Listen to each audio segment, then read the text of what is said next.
When I heard older son's bedroom door slam and husband stomping into the back room to watch TV, I took middle daughter and younger son to get burgers. Yeah, burgers is gonna make this all better. Yo, let's get some Burger King! Malicious Magda, the mother-in-law from hell, part 1 of 3. Yeah, it's one of them things, I guess. Posted by user Dainty Anus. I eat ass. Oh my god. We might just be in for it today. Malicious Magda's racist meltdown. I am 36 weeks pregnant with my first child, a boy. My mother-in-law, Magda, has fixated on us naming our child Patrick because I'm due in March. More than anything in the world, she wants us to name the baby Patrick Liam to honor her family's Irish heritage. Now, I think she's just like, trying to wrench control of your life away from you. At the beginning of my 3rd trimester, I couldn't take her constant badgering, so I blocked her number. I told husband all contact with her has to go through him. Well, husband and I are practicing Catholics. Both sides of our family have a tradition of naming children after saints. I have a saint name, husband and all his siblings have saint names, my stepchildren have saint names, and Magda has a saint name. We are naming the baby Toribio Romo. Santo Toribio is a saint who was a parish priest in Mexico in the town next to where my family's from. All the first sons of my family are given this name, and it's a tradition that I'm happy to continue. All that makes good sense. The only person that has this problem with it is the mother-in-law, apparently. She's a maniac. Does husband even have like a good relationship with her, or what's going on? That's the part of this that I'd rather unpack, but that's not the story we got. So I'm at brother-in-law one's house for their Super Bowl party. My wide, pregnant ass is comfortably sitting in the recliner with my feet up. It's nice. I'm feeling good. My feet are up. The kids are bringing me snacks and beverages. That's right. Have the children serve a purpose. Magda and brother-in-law's mother-in-law, Linda, is talking to me about babies and child rearing. Magda's on her best behavior in front of Linda. Linda is the treasurer for our church and also runs the women's Bible study group, so she hasn't harped on naming the baby Patrick Liam. The conversation stays light and cheerful until Linda asks if we've decided on the name. Magda's eyes open wide, and I coolly say, we're naming him after Santo Toribio. Before Linda can say anything, Magda starts ugly crying. I don't think I even have all that much to say regarding this stuff. It's so petty and small, especially in presumably the US, if they have a Super Bowl party, right? And there it's like legal to change your name. It's not legal in the Philippines, which is interesting to me. But in the US, change it to whatever the hell you want. Maybe he will decide he wants to be a Patrick Magda. Maybe you just have to harass him enough throughout his entire life about it. She will. Magda says Toribio is an unacceptable name. It's hard to pronounce, and his classmates will make fun of him for it. She thinks naming our child after the patron saint of immigrants is disgusting. Magda fell to the floor screaming that I've stolen her youngest son and am forcing him to turn his back on his Irish heritage. Are you closely connected to that? Yeah, we eat a lot of cabbage and potatoes. I don't know. It's fine. She said the only reason that she's with him, husband, was to get a green card and to escape her desperately poor life. She wishes that dear husband's late wife was still here because she was nicer, doormat, and would never dream of giving an innocent child such a disgusting name. I mean, kids probably will rip on it a little bit, but, like, they'll rip on anything, bro. Like, that's just kind of what they do. Formative experiences. My stepchildren deserved a better mother because I'm just a gold-digging Mexa woman who's concerned with money. Linda just looked at her in gape-mouthed horror. I just got up and walked out of the house, determined not to cry in front of Magda. I did not want to give her the satisfaction of knowing that she had hurt me. Gosh, she really is just a miserable little ball of hate, ain't she? Maybe this will be more enjoyable than I thought. She's trying to cut you down in any way possible. Magda is in denial that I'm not only a U.S. citizen, but am U.S. born to U.S. parents. She hates that my stepchildren adore me and like my parents more than her. I have more stories about her because typing this one out has been exhausting. Thank you, Just No Mill, for letting me vent. I have no idea what to do with her now. Avoid her, mostly, would be probably a good idea. But sometimes easier said than done. Next thread is my oldest just disowned his paternal grandmother. My horrendous mother-in-law Magda had a racist meltdown directed at me. I'm Mexican-American at her oldest son's Super Bowl party. Luckily, my brother-in-law's mother-in-law Linda was there to witness the full splendor of Magda's hurtful words. Unfortunately, the rest of the family's been working hard to sweep everything under the rug and to paint me as the bad guy. Now we'll go like next level conspiracy theory. Come on, OP. Isn't there something that maybe you said back? She just heaped all this on you and you walked out of there? I don't know. I guess I could buy it. But Occam's Razor says that the truth is usually the simplest thing. And the family conspiracy thing, it don't seem that simple. But whatever, it's your story, you tell it, that's fine. In my last post, I forgot to mention that I've known Linda since I was a kid. She was a teacher at my school. I never had her as a teacher, but my older sister and a bunch of my cousins were in her classes. Magda has the story in her mind that I am living in the US with a stolen social security number, have a desperately poor family, and am only with husband for money and US citizenship. In her mind, my dedication to parenting my stepchildren is to brainwash them, to love me so husband can never leave me. I mean, if you want to leave, it's really not the kid's decision, is it? Could she possibly be being nice to just like, be nice? I don't know. Like, kids are pretty cool. Maybe you should try forging a connection with the younger people in your family. Just a thought, she can't spend the time. She's too busy probably scrolling. It's not like 4chan poll. It's just good old Fox News, isn't it? OP says, as a graphic designer / illustrator, I work half at the office and half at my home. Mother-in-law thinks I work in a service job because of my untraditional hours. If it wasn't for me, her family would be happy and peaceful. You know, the standard just no mill type of stuff. So you're letting these presumptions from somebody who doesn't know you all that well get you down? Like, I get it, she's in your life and it's actually convenient. It's not like you could just block her in real life. At least not yet. Not until that Black Mirror episode comes true.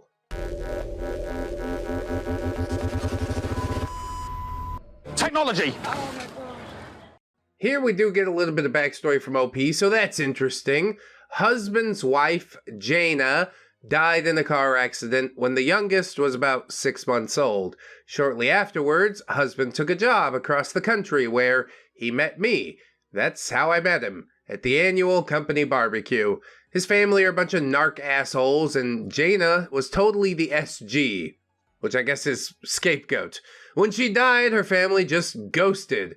In the entire time I've been with husband, Jaina's family's never contacted the kids. No calls, no visits, no cards, nothing. And that's fine with me because my family was overjoyed to add husband and the kids to our family. The kids' school pictures are on my parents' living room wall, right along with the other grandkids. I've been with husband since the kids were 2, 4, and 6. They are now 12, 14, and 16. Referred to as youngest son, middle daughter, oldest son, I guess. I'm pregnant with my first baby due in 3 weeks. Yeah, it seems open and shut. Everybody's happy, except mother-in-law, of course. Magda loathes with every fiber of her being that my family loves those kids so much. It fills her with jealous rage that they prefer going to my parents' tiny house in the hood rather than her sterile, tract mansion in a bland subdivision. It gets under her skin that I taught the kids to speak Spanish and that they go to a bilingual school. When she comes over to the house and Spanish language TV or radio is on, she turns it off and makes an exaggerated sigh of relief. Oh, I couldn't understand what they were saying at all. It was terrible. It shattered my tiny world view. How could people speak languages that I don't understand? What kind of place is this? Because it's a really, really big place. I don't think a human mind can really conceive of how large the world is and how many people are on it. You wouldn't even have time to say hello to all of them, or hola to the Spanish-speaking subsections. I don't know what the percentages are. Magda lost her mind when middle daughter plucked her eyebrows thin with a high arch, copied from the photos of me in high school from the 90s. Yeah, everybody was pulling all their eyebrows out. It was a really weird time. Middle daughter's rocking the East LA style like her cousins. Brown lipstick, huge hoop earrings, black Chuck Taylors, big hair. I love it. I mean, I guess we grew up in somewhat the same area, and yeah, you definitely painted a picture with all that. I'm pretty sure I knew this girl at one point. This wasn't a day-to-day problem before we moved back to Southern California. Wait, people actually move into Southern California? That's dumb. California is nice to the homeless. Before, we lived across the country in Florida. We've been back for about 2 years now, and I am fucking done. God, California and Florida, just best friends forever. Each insane in their uniquely distinct way. The day after the party, older son went up to my sister's house to hang out with his cousins. He told them what happened, and they got all riled up. The Latino machismo. Ugh. Come on, dude, this is what cousins are for, isn't it? Meanwhile, Magda had been text-bombing older son, pleading with him not to be upset. Magda can't help herself in talking shit about me, enraging older son further. She offered to give older son father-in-law's old Lexus that he didn't sell when he bought his new car, and older son told her to go screw. Yeah, surely a little bit of bribery will set everything right. All I did was talk smack about your mother. Do you want a new car? Well, it's not a new car, but it's new to you. Husband and I have been arguing throughout this pregnancy because Magda wouldn't give me any space. As soon as we announced I was pregnant, she texted multiple times a day, asking for updates. Magda was already annoyed that I refused to let her have a co-parenting relationship with the kids when we moved back to Southern California. And I suspect that's why husband moved across the country once Jaina died. I mean, Grandma and Grandpa, you could definitely help out once in a while. I really appreciate that, but whoever told you that this is a co-parenting situation, out of their minds. That's the dumbest thing I've ever heard. The only co-parenting is between the parents, okay? Is your husband just incapable of telling his mother to back off? I don't understand. Magda wanted to go to all of my prenatal appointments and ultrasounds, just like she did for all her other grandchildren. Magda was also displeased that I wasn't going to let her pick out the baby's name, like she did for all her other grandchildren. I think she needs to learn that there are some things she just can't control, some things she doesn't need to be involved in. But it seems like nobody's willing to tell her that, or more likely they've told her that and she's simply not listening. You can't triple stamp a double stamp. You can't triple stamp a double stamp, Lord. You can't triple stamp a double stamp. Lord. So I finally blocked Magda's number, and I told husband that all communication from her had to go through him. Little recap here, Magda wants the baby's name to be Patrick Liam, as he's due in March. We're naming the baby Toribio Romo because it has significant sentimental meaning in my family. Husband and I had an argument about maybe using the middle name of Liam. I refuse, because Magda will end up calling him Liam, and the rest of husband's side will follow suit. Wow, no quarter given at all. What's his middle name gonna be? I don't know, man. I'm all about compromise. Something about this OP just irks me a little bit. Magda called husband at work and cried about older son telling her to go screw. Husband let Magda cry on the phone for 30 minutes, upset at the way we let the children disrespect their elders. None of this would have happened if I just followed the family tradition of Magda being the third spouse in her children's marriages, which is my wording. Yeah, Magda wouldn't admit to any of that out loud. It's exactly what she's doing, but to acknowledge it would be the beginning of solving the problem, and she doesn't want to do that because she definitely doesn't have a problem. And if you think she does, then that's a problem, but not my problem. That's not my problem. It's yours. It's our problem, comrade. I don't know what I'm talking about. Okay, older son, already riled up from his cousins, overheard that argument on Tuesday and exploded the next night, Wednesday. Magda will not stop text bombing all the kids. Older son and husband started arguing in the backyard. Older son tells husband he's a failure as a man and a father and a husband for allowing Magda to act like this. Damn, older son landed out pretty flat, didn't he? It hurts when your boy calls you out on stuff, but you're like, you know what? Maybe I do gotta man up. Tell mommy I'm not having this anymore. I've already said it at least a couple of times throughout the story, but to have someone actually say it to his face is beautiful. I love it. I hope he acts on it. OP says, I stayed out of this argument because I found myself agreeing with older son way too much. Older son loves my parents more because they love him more as a person. Magda just treats him like a lifestyle accessory. As soon as he's 18, he will never speak to her again because she's just blood related. But my side loves him like family should actually love someone. Yeah, I always get sad to see family bonds break like that, but you do make your own choices. She sounds like a hell of a lot to be around. You could push back until you fall into line, but it's probably easier to just cut her off completely, isn't it? Older son also said that if husband and I got divorced, him and his siblings would want to live with me because he'll just crawl up Magda's ass, begging her to love him. Yeah, that seems slightly insane. Like, everybody in this family seems spiteful somewhat. What's going on there? Y'all live next to a toxic waste dump? He said that he wishes we never moved back to Southern California. He liked it better when Magda only visited once a year and stayed in a hotel. Husband ended the argument by telling older son to go to his room. When I heard older son's bedroom door slam and husband stomping into the back room to watch TV, I took middle daughter and younger son to get burgers. Yeah, burgers is gonna make this all better. Yo, let's get some Burger King. I mean, you do gotta eat. And why not eat a burger? At In-N-Out, not a sponsor. They filled me in on Magda's constant texting. They hadn't responded back because they were afraid of causing more fights. My heart is breaking. I felt guilty for standing my ground because it's hurting the kids with the tension. Then they start talking about all the times Magda's been mean to me, and I was nice back. I had to reassure them that husband and I aren't talking about divorce because Magda told them that husband and I are going to break up and my family will abandon them like Jaina's family did. Oh my god. She is a monster, man.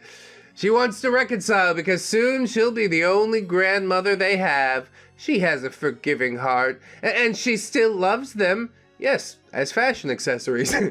I think that nailed it down the flattest of all. I tried to play it cool, even though I was seeing red.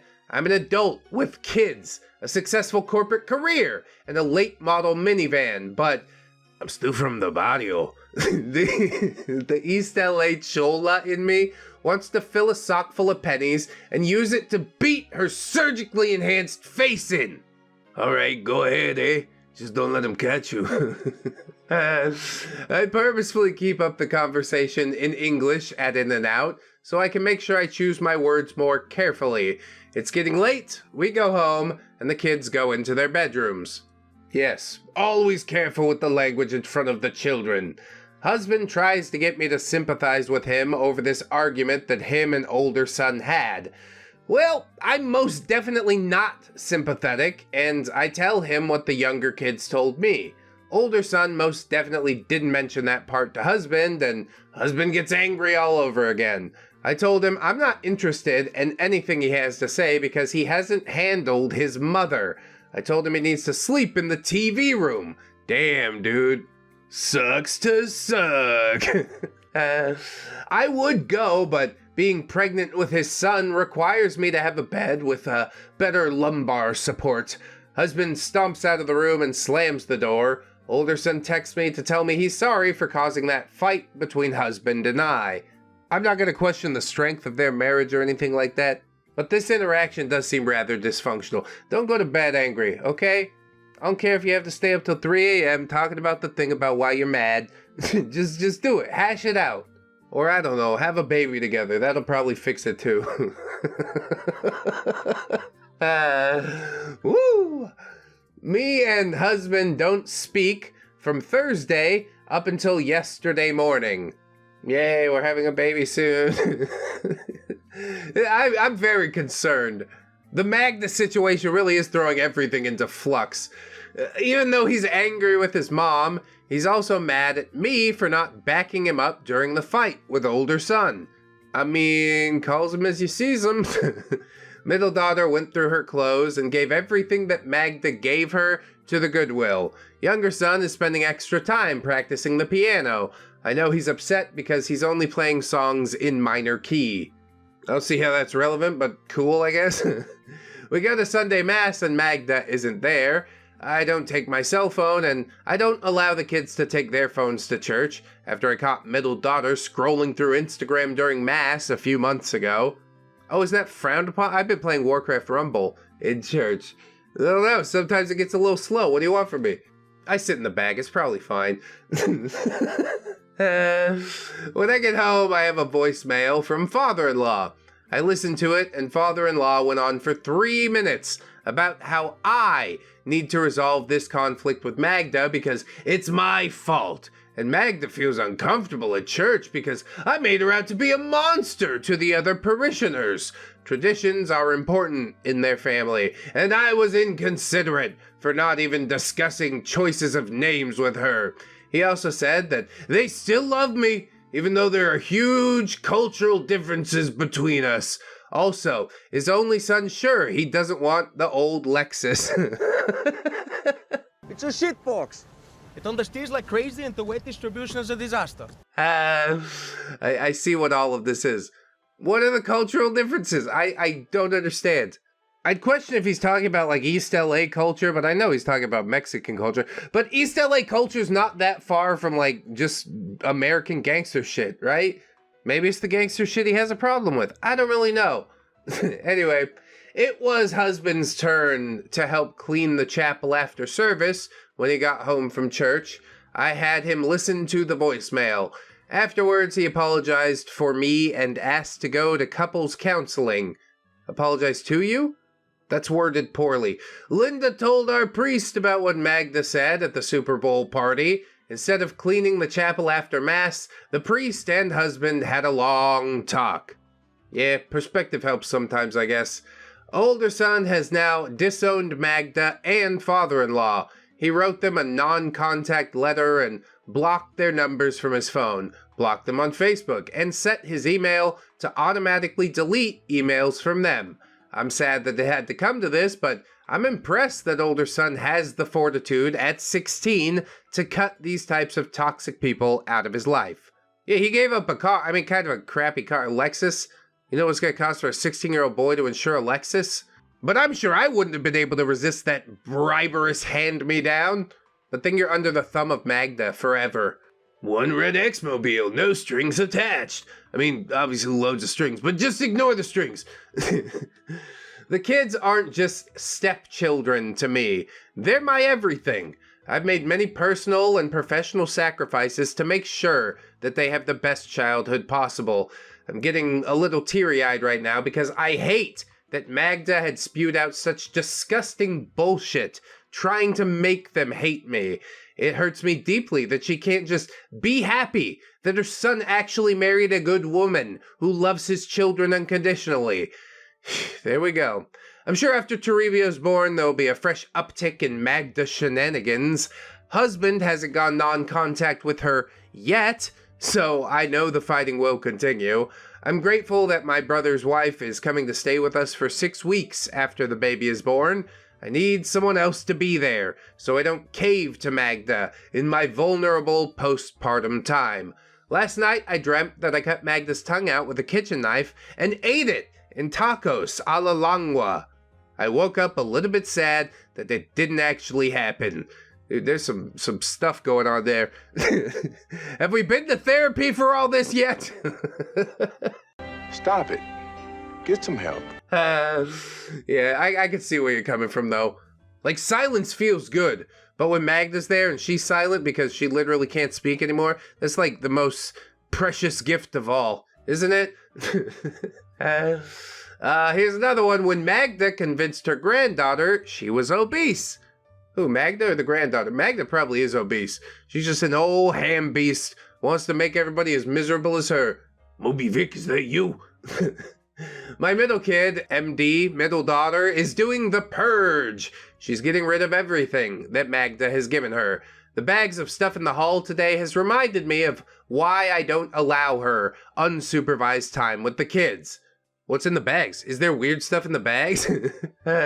When we moved to Southern California from Florida, Magda assumed that things would go like they did with her other grandchildren. Husband is the bumper baby, 8 years apart from his older brother. The rest of his nieces and nephews are all adults who have moved away.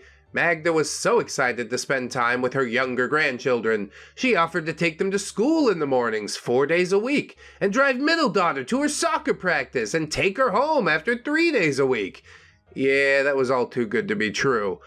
She was never late, but cut it way too close for my liking in the mornings. She would insist on picking up middle daughter in the afternoon in her tiny roadster, the trunk too small to fit her huge duffel bag, so she'd have to put it on her lap, blocking her from seeing out of the car. This really pissed me off because she had no problem picking them up in the mornings in her S500 sedan. What a piddly argument to have. I mean, I'm no fan of Magda, but she is making your life easier, and instead of thanking her for that, you're gonna criticize her choice of vehicle. Oh no, the kid can't see out the windows. What are we gonna do? I don't know, finish the ride home, get the fuck out of the car, like, it's fine. These are the moments that the real OP blinks through.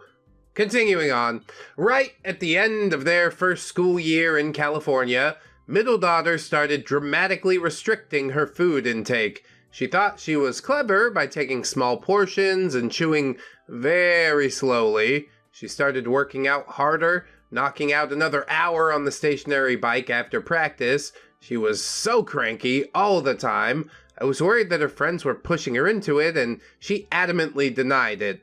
Oh, now here's the part where I eat my words about Magda doing actual favors. Really, yeah, being around her is not a favor. I recant my earlier statement. We were on week 3 of 5 of husband being in South America on a business trip. Middle daughter comes inside, looking like she just finished crying. Magda follows her, looking like the cat who ate the canary. I'm busy getting dinner together while making sure younger son is doing his homework at the kitchen table. Just mom shit, multitasking. Dad's out there in Bolivia. Cocaína. Magda comes over to my stove and tut-tuts what I'm making, telling me that middle daughter might get depressed in high school if she stayed stocky. Just because I'm Mexican doesn't mean the kid should eat beans fried in lard daily. Those are the best kind of beans, though. She understands that food is cheaper in the US, but I shouldn't fall into the trap of eating rich food every day just because it's available. I asked her to leave. Her eyes tear up and she fake apologizes. She just wants to make sure her grandchildren are happy and healthy. If cooking is too much of a burden, she'd be more than happy to pay for a service to deliver our meals daily if we needed. And then again, you'd be under the thumb of Magda. I guess I'm slowly seeing a picture of what type of person Magda is too. Oldest son and youngest son got really excited at that idea, and I just acquiesced. I was tired from working full-time and having the kids on my own. The idea of a daily meal service while husband was gone didn't sound so bad. She's gonna beat you over the head with it, but yeah, it is a large load off your plate. Or on your plate, because it's food! At the end of it all, OP says the joke was on me, because that food was terrible. And Magda made sure to tell everyone how lazy I am when husband is gone. Yeah, should have seen that coming. She'd probably get me with it the first time. I'd be like, oh, that's so generous. And I'd be like, oh, I see. She ain't ever gonna get me again, I'll tell you that. Hearing my frustration with middle daughter, my brother offers to take her with him when he visits his in-laws in Mexico. My sister-in-law's family are hardcore soccer fans, and she has quite a few nieces middle daughter's age. She was gone for 3 days when my brother calls me. Middle daughter has been food restricting and overworking out because Magda told her that she needs to have muscle definition and a flat stomach to be successful in Southern California. Middle daughter's obese, and if she doesn't get it together, she'll be a social pariah. You think, like, fat people just don't exist in California? It's rarer, but they do. And still, they usually get along just fine. She also offered to pay for breast implants as a high school graduation gift. Disgusting. On the condition that she gets and stays fit. 18 years old, you're already opting for some fucking bolt-ons, bro? Dude, what are you... What? Are you crazy? Are you out of your mind? Nah. None of what you said is okay. I told husband, and he called Magda. She at first denied saying those things, before eventually admitting she's only looking out for middle daughter's best interests because she'll be as large as a dumpster if they keep eating my cooking. Besides, we should have been proud of middle daughter's dedication. She works hard and looks fantastic. She non-apologized, and husband ate it up. Yeah, I don't know how to tell you that your husband's a sucker. Like, you see it too, but yeah, you can't fix it for him, I guess. You love him despite this flaw. After we get off the phone, husband seemed proud of how he handled the situation. Middle daughter didn't look too good. She was too thin, pale, irritable, and she was losing a lot of hair. We fought over trivial daily things. My funny and easygoing girl became a hypoglycemic shrew. I was exhausted, so I just let it slide. When middle daughter did come back, she had gained a little weight and had her color back. We went out clothes shopping for school when middle daughter said she didn't want to play soccer anymore. I really had to pry it out of her that she wanted to quit, so Magda doesn't drive her to practice anymore. Yeah, I guess this is what you get, shuffling your responsibilities off onto, essentially, the devil. The devil will drive your kid to soccer practice. You're like, well, that's one less thing for me to do. But also, she's in the car with the literal devil, so you're gonna enjoy that none too much. The entire time middle daughter is in Magda's car, she's pinned to the seat from her bag, and Magda interrogates her about what she ate and how she works out. Some of Magda's friends volunteer with the club. Magda wanted to make absolutely sure that middle daughter made her look like the world's best grandparent. Yeah, nothing says best grandparent like a little bit of psychological abuse, right? She's out of her mind. She's not even in touch with reality anymore. I wanted husband to tell her that her chauffeur service was no longer needed. Oh yeah, he's got to play the middleman, the little bitch boy. As far as I'm concerned, he's surrounded by shrews on all sides. To reuse that word from earlier, because it was glorious.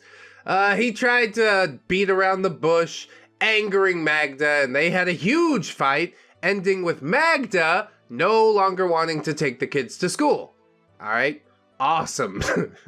I felt so good. A few days later, when Magda asked for the school schedule, I told her not to worry about it.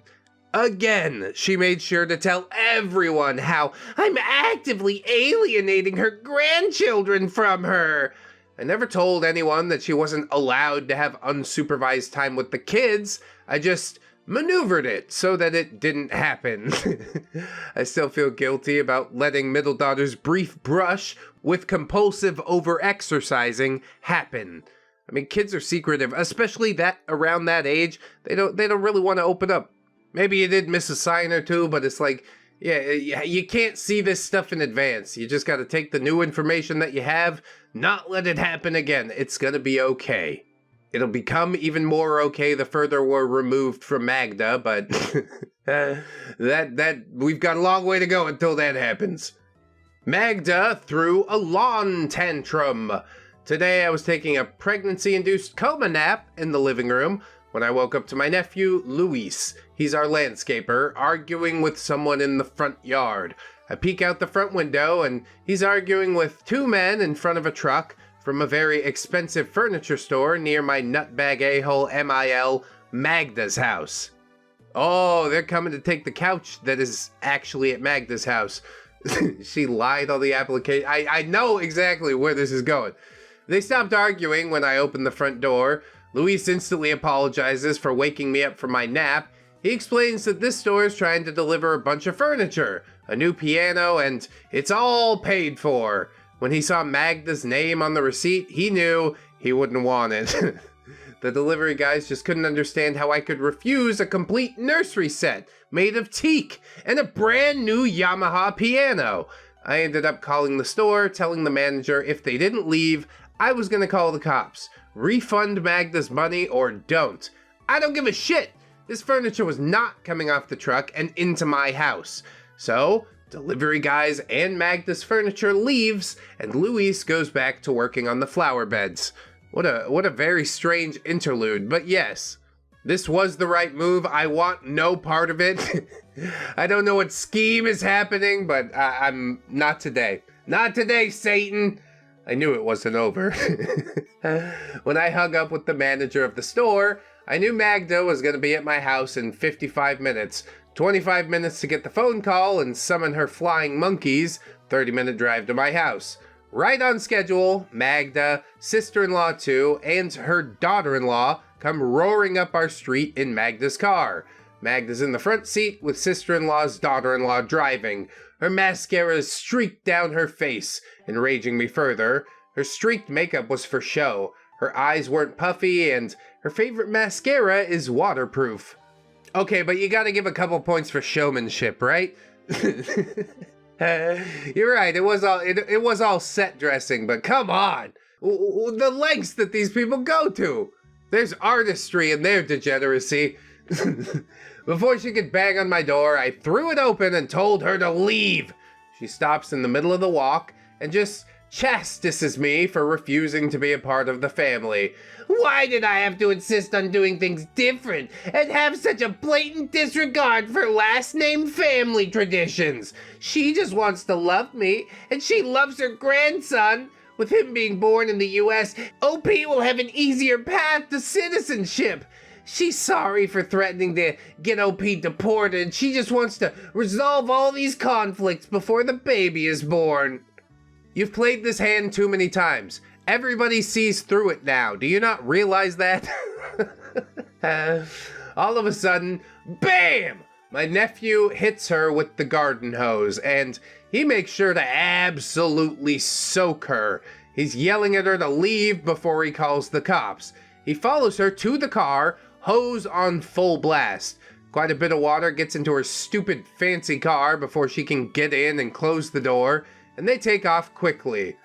I mean, maybe a bit excessive, but yeah, that solves it really fast. I think speed is what we're going for here. Before they are even on the freeway, Magda calls me using granddaughter-in-law's cell phone. She's screaming into the phone, telling me that she still loves me, and I need to get over it.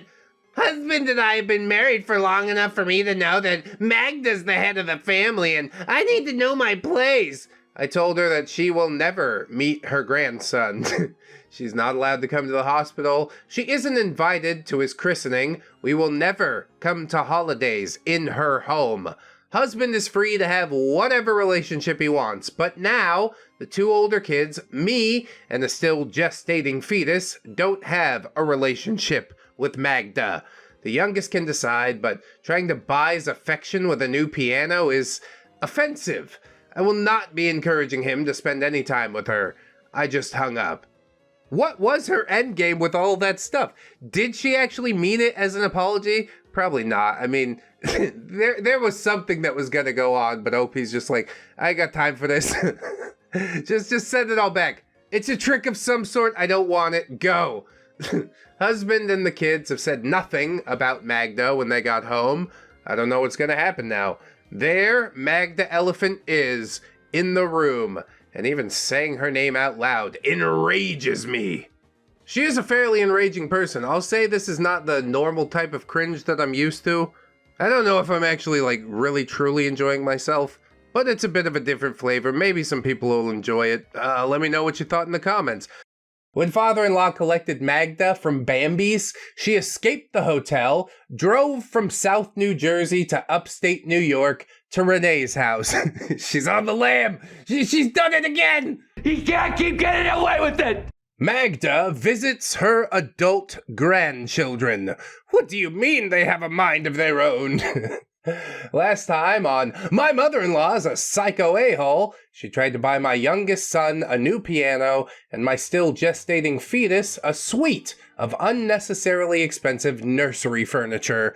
Where's she getting this money? That's what I want to know. Is Magda into the drug game, huh? I refused delivery. She came over to yell. My nephew turned the garden hose on her when she wouldn't leave, and he got a lot of water inside her car, but she did indeed leave. If you need a recap of all that in depth, links in the description. I suspected that my father-in-law didn't know that she just dropped that kind of money, which, yeah, he did not. And this brings us to yesterday. My brother-in-law too, husband and father-in-law to the flying monkeys Magda brought with her to yell at me, leaves a panicked text message for husband to call him ASAP. Husband is still pissed off that brother-in-law two's wife and daughter-in-law joined Magda to try and bully me into submitting to her will. He doesn't return their texts or calls. Yeah, why not stir up the whole family, you know? Get everybody in on the shenanigans! It's good for the kids if it's good for the adults! Probably husband should return the message or the call at some point and tell them to go screw, but he's just a noodle spot. Like I said in the last episode, can't even stand up to his own mother. Scared little baby boy. After getting a flurry of panic text, all from his brothers and cousins, husband finally calls his father-in-law. Well, American Express called father-in-law. The furniture store refused to refund Magda after I refused her delivery. She tried to get it charged back, claiming fraud. The furniture store called the house number instead of Magda's cell phone. Father-in-law picks up the phone, and the owner told father-in-law he could fuck himself and they're banned from the store because of Magda's behavior. I mean, let's not be too hasty, store owner. She did spend a few $1,000, but yeah, she's a lot to deal with too. I don't know if she's really worth it. A blowout fight between Magda and father-in-law then ensues. Magda leaves in a dramatic fashion. She doesn't come or call Friday night, but by Saturday afternoon, he logged into the mobile bank to see that Magda made a sizable cash withdrawal in a branch near an out-of-the-way airport. She took a plane somewhere, but father-in-law can't tell where, and United put him on hold for 45 minutes before he finally gave up. Come on, don't give up. That's what they want you to do. You gotta wait them out. As soon as you get somebody on the line, you say, "What's your name?" And then you get disconnected, you call back and ask for that person's name again. "I'm old, I'm retired, I've got all day to terrorize you. Give me what I want." Telling you, I can't wait to be old, man. Husband recounts all this to me while I'm playing video games with young son, and I'm pretty much ignoring it because this is just more escalation of her bullshit. It wasn't until he said, "Let it slip that mom redesigned her medication regimen," then I actually paid attention. Awesome. An improperly medicated psycho's running around without any major financial constraints. Awesome. Yeah, I'm pretty sure this town's going to hell. Look out for Magda, driving her old Buick. So short she can't even really see over the steering wheel. You know those little old ladies in Buicks? Muriel? Yes, Mavis? Do you know that you've just gone through a red light? It's hilarious. Yesterday morning, brother-in-law 3's daughter, Tammy, Magda's #1 scapegoat, called her parents upset because Magda showed up at her door, disheveled and wearing sweatpants, crying hysterically about needing to reunite her family. Oh my God.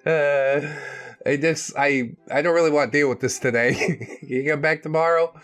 Magda lives in Southern California. Tammy lives in Virginia, and not anywhere close to a major airport. So Magda has gone cross-country with her drama. Beautiful!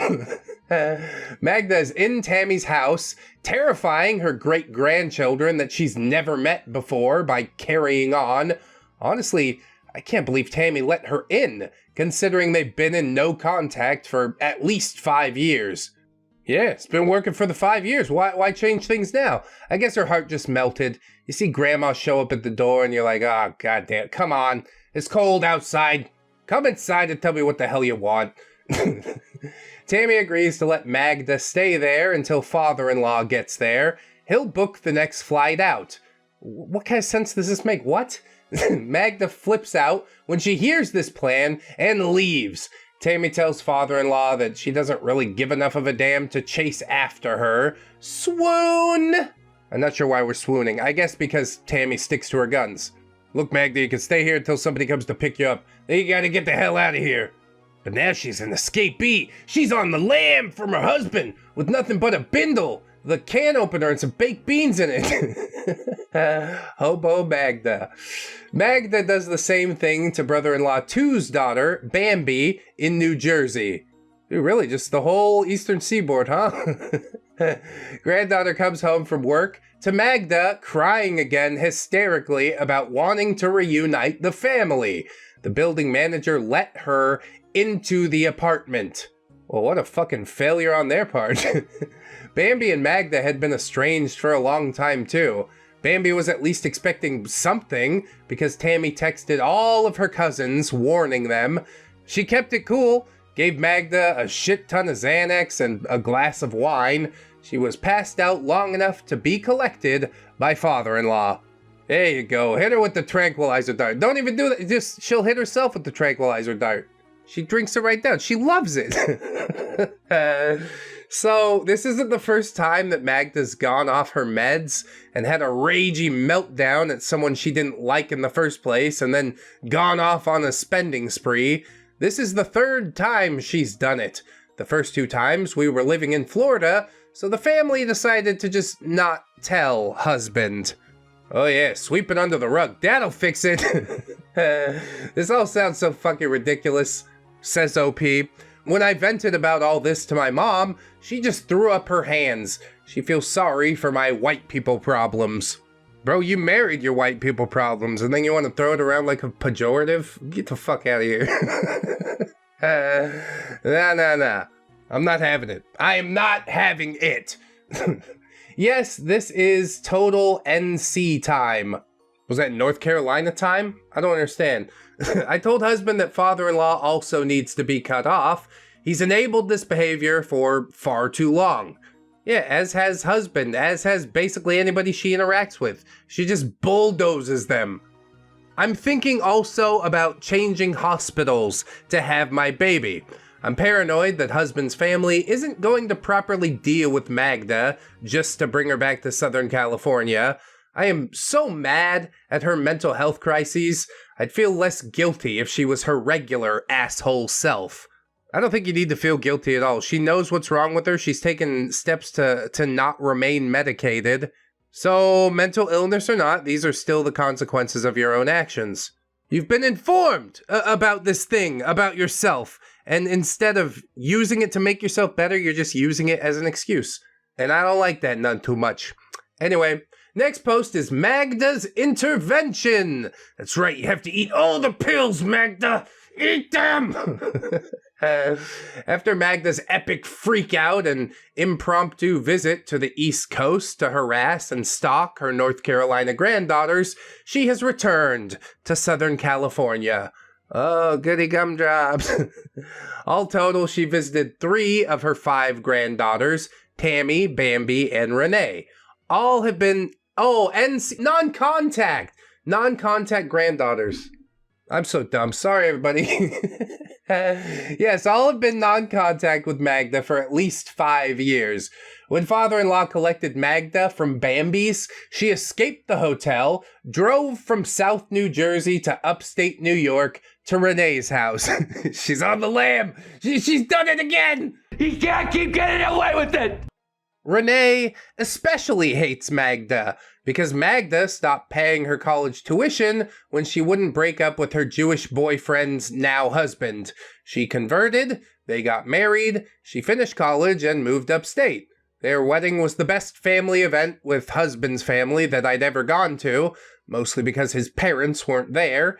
This is where I got hip to raising Google this stuff and get into it.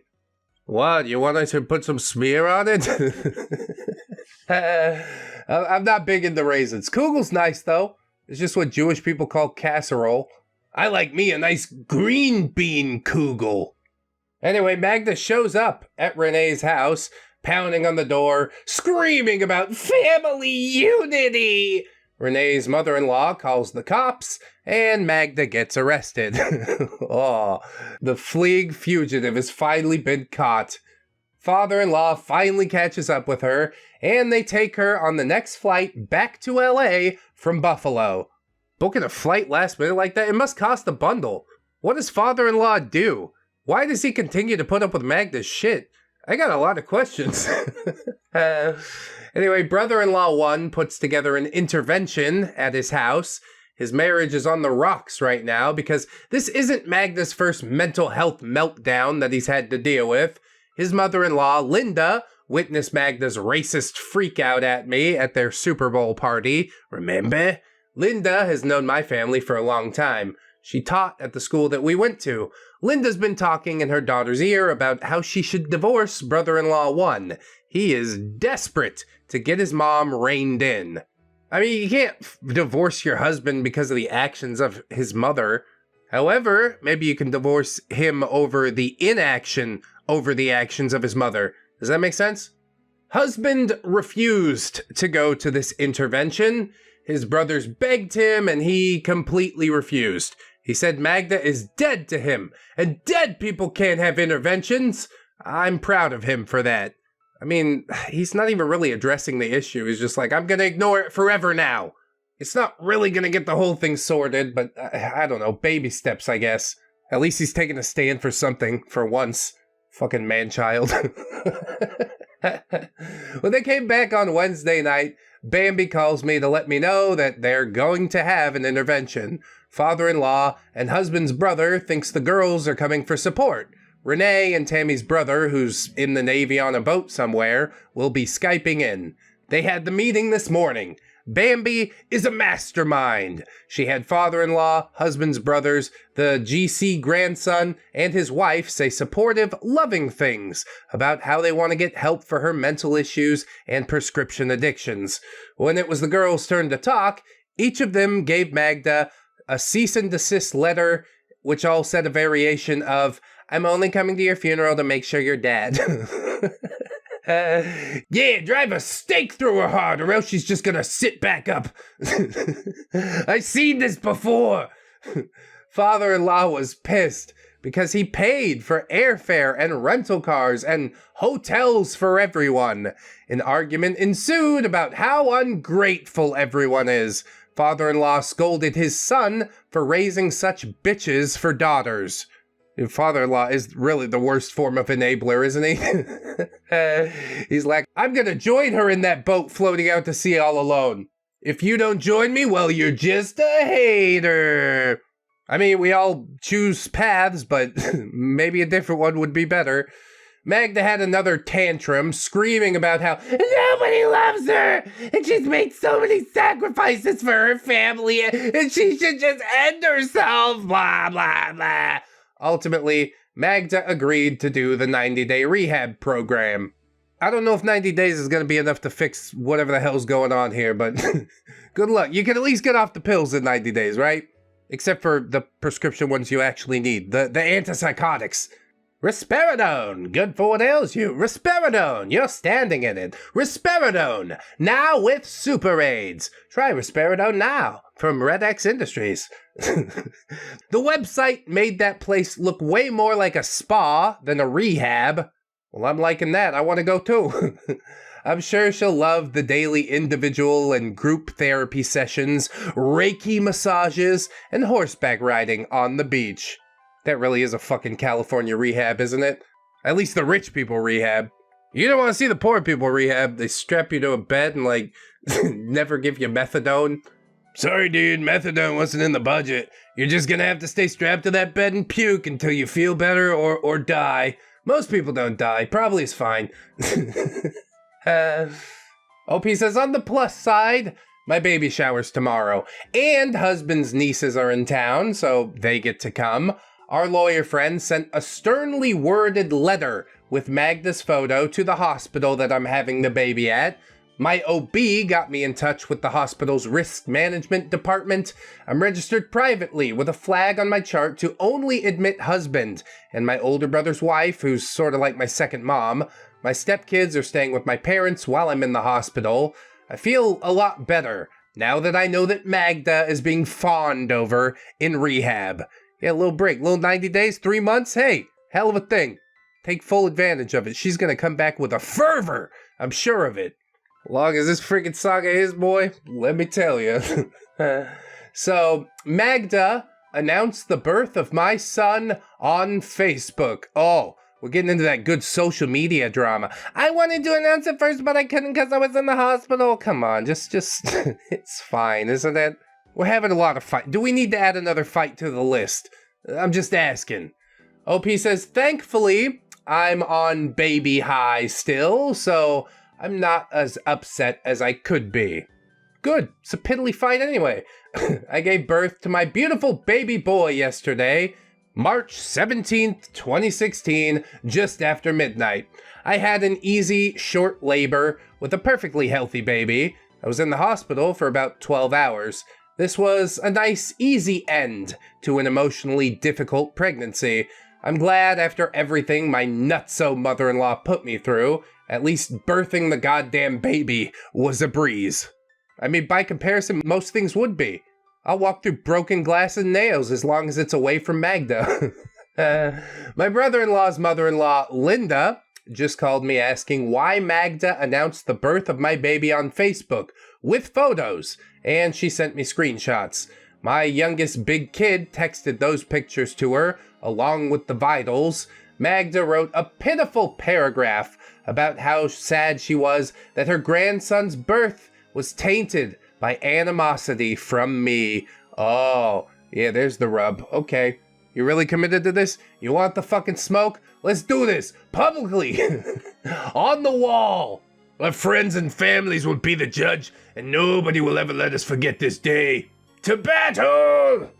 OP says, my God, it's like it never ends. I was foolish to think that she would actually stay in rehab through the birth of her grandbaby.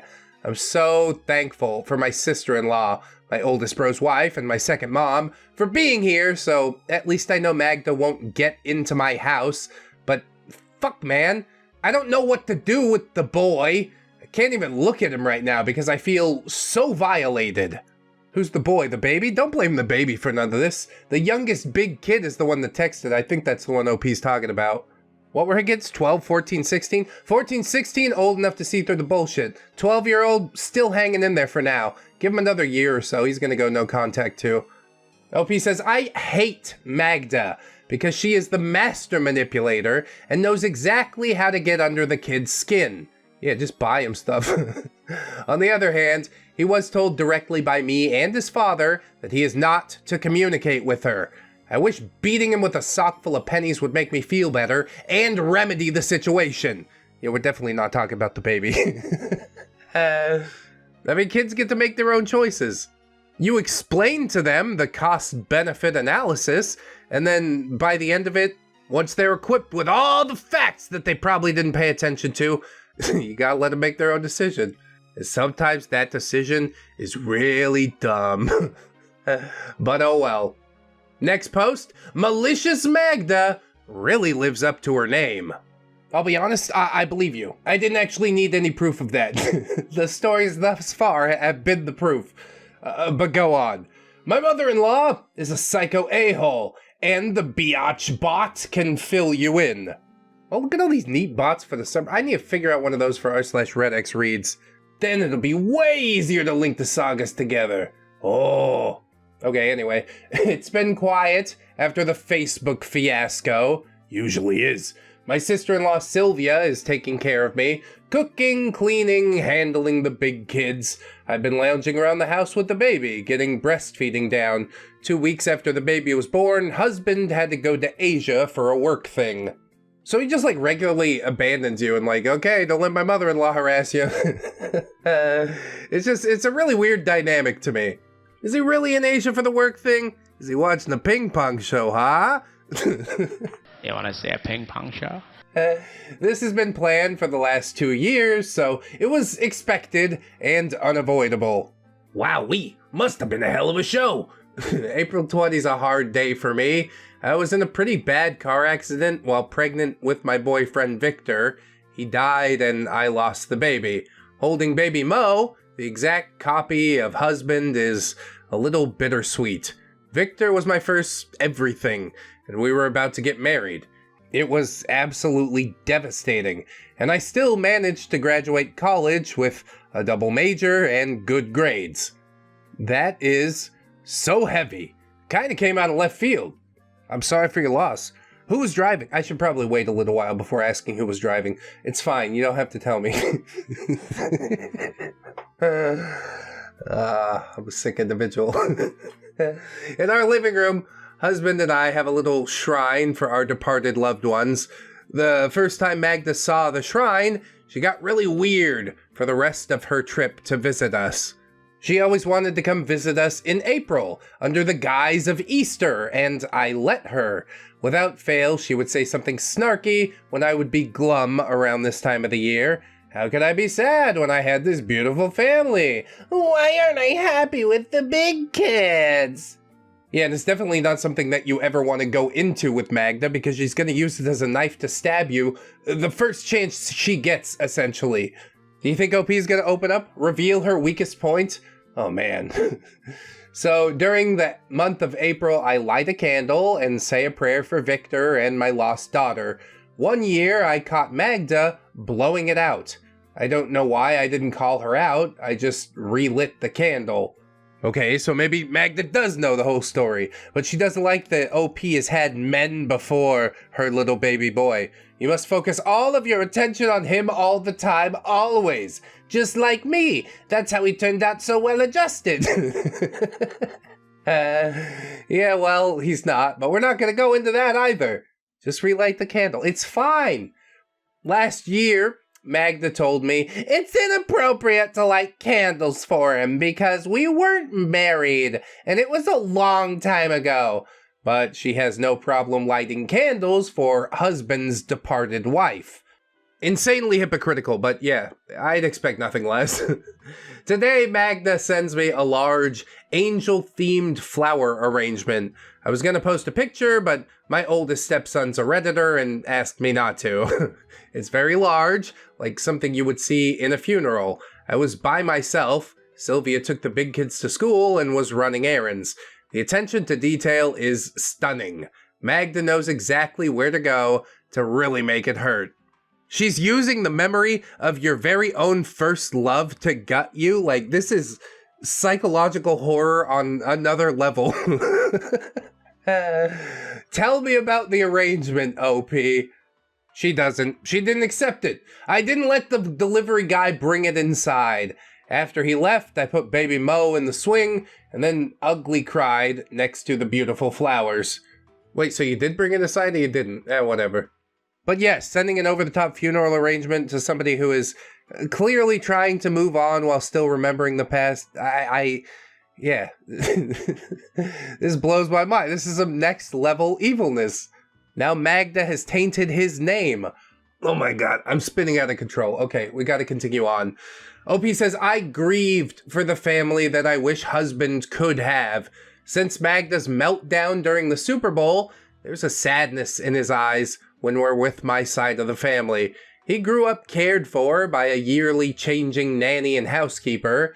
It hurts him to know that he was really only just a lifestyle accessory. Yeah, that part does suck. You need to connect with your kids. You made them. Don't you like them? Hang out with them sometime. Jesus. I love husband dearly, but sometimes I miss Victor so much that it hurts. I still hurt for my lost daughter. I was with him for 6 years. Our family are close friends. That life was stolen from me by the drunk asshole who crashed into us and didn't leave with a single scratch. Good lord, man, that really only makes the hurt even deeper. It wasn't anybody's fault, really, except for that guy who never had to suffer. Or he probably, he's suffering. But I didn't get to see his suffering! I wanted to witness it! Would it make you feel better? Probably not. But yes, your story has touched me, OP. You've spoken to me deeply. I apologize for asking who was driving earlier. Straight serious face for reals, okay? I will still remain skeptical of OP, however, because it's her post where she tries to make herself look good, so you sort of gotta read between the lines to see, like, how they're antagonizing each other. But as far as I can tell, 90% of this is just Magda being a tyrant and OP, you know, holding the line or lashing out in her small way. So despite my deep sympathy, yeah, I still want to see the whole story for what it is, if I'm able.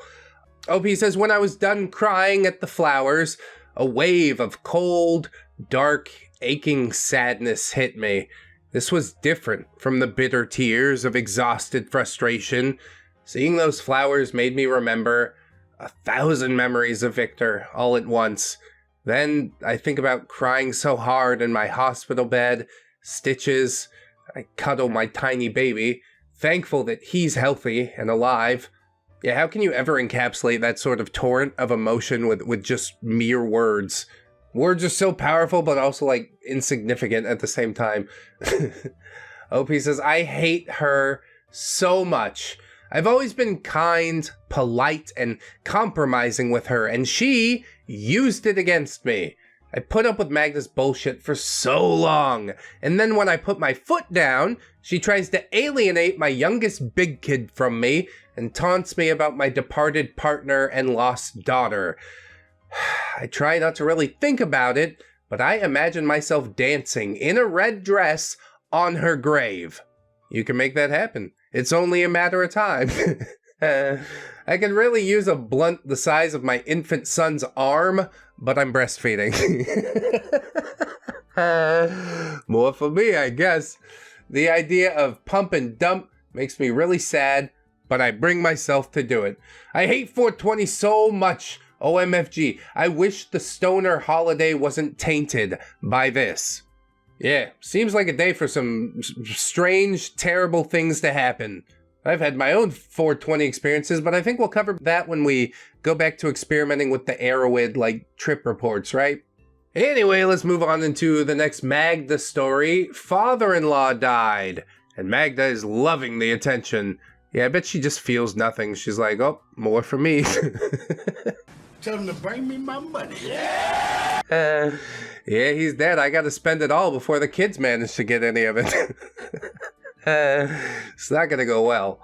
OP says, so yeah, father-in-law died on Monday, 5/9/2016.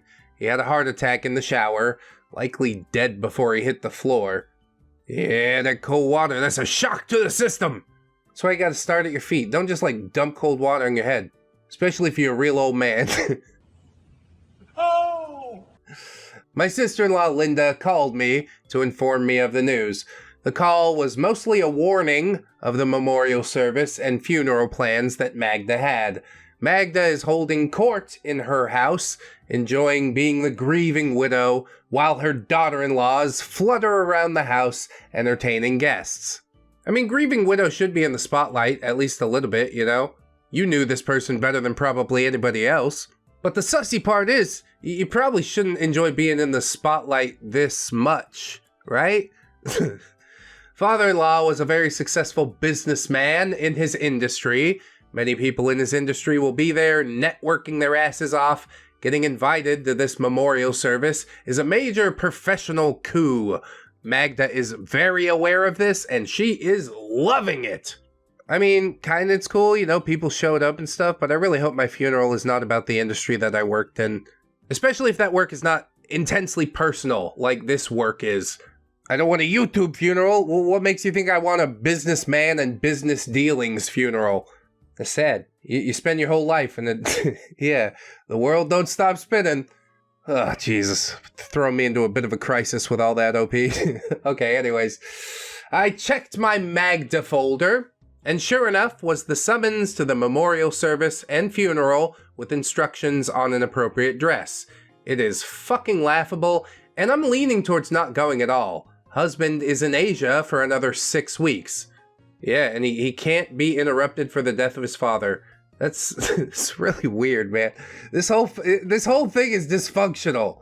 In what way, I can't put my finger on it quite yet, but I don't know. Some really weird stuff is going on. So the instructions specified that the boys, including the baby, are to wear black suits, white shirts, black ties. The older boys are to tie their ties in a half Windsor knot, father-in-law's favorite. It is acceptable for the baby to have a clip-on tie. Why would you not go for the full Windsor? What's wrong with you? Does he have a little bit of a gut? He's trying not to make the tie too short so it sits on top and looks funny? That's what's going on, isn't it? Lose some weight. Do a full Windsor, man. Looks way better. I guess it doesn't matter now. He's dead. Damn it. Yeah, condolences. Magda lost her biggest enabler. Now we can throw her in a home. Invitation says, daughter and I are to wear black dresses. The necklines should be high, shoulders and elbows covered. The hem of our dresses should be no shorter than 1 inch above our knees. No bare legs and no flat shoes. Our hair and makeup will need to be professionally done. If we go to her regular salon, they'll bill her for the services. This already sounds like a lot of work. Like, I would want to pay condolences to my father, but I think I could do that in my own way, in my own time. I don't need to be there for, like, the burial and stuff. You show up to the gravestone, you're like, hey, Dad, it's been a while, you know? Sorry I missed the whole to-do, but I'll catch you up on some things. Do you think that's crazy? I don't think that's crazy. That's what I do with my father-in-law. Wifey and I and the kids will go out and just talk to him. It helps. I think that helped more than, like, the whole service thing. Because that was just about people and their stupid bullshit.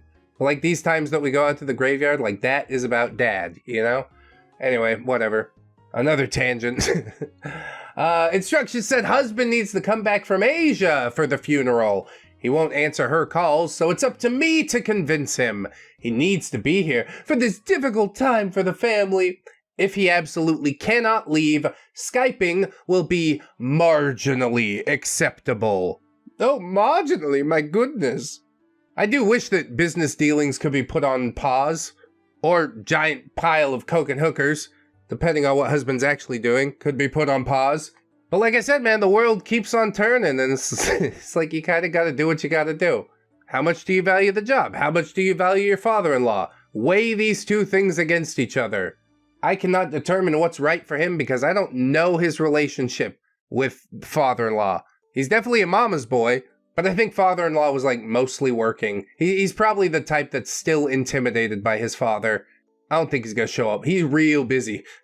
Instructions also said there will be professional photographers documenting the memorial service, funeral mass, and burial. It is vitally important that we are photo ready. Some of these photos will be published in the major trade publication of father-in-law's industry.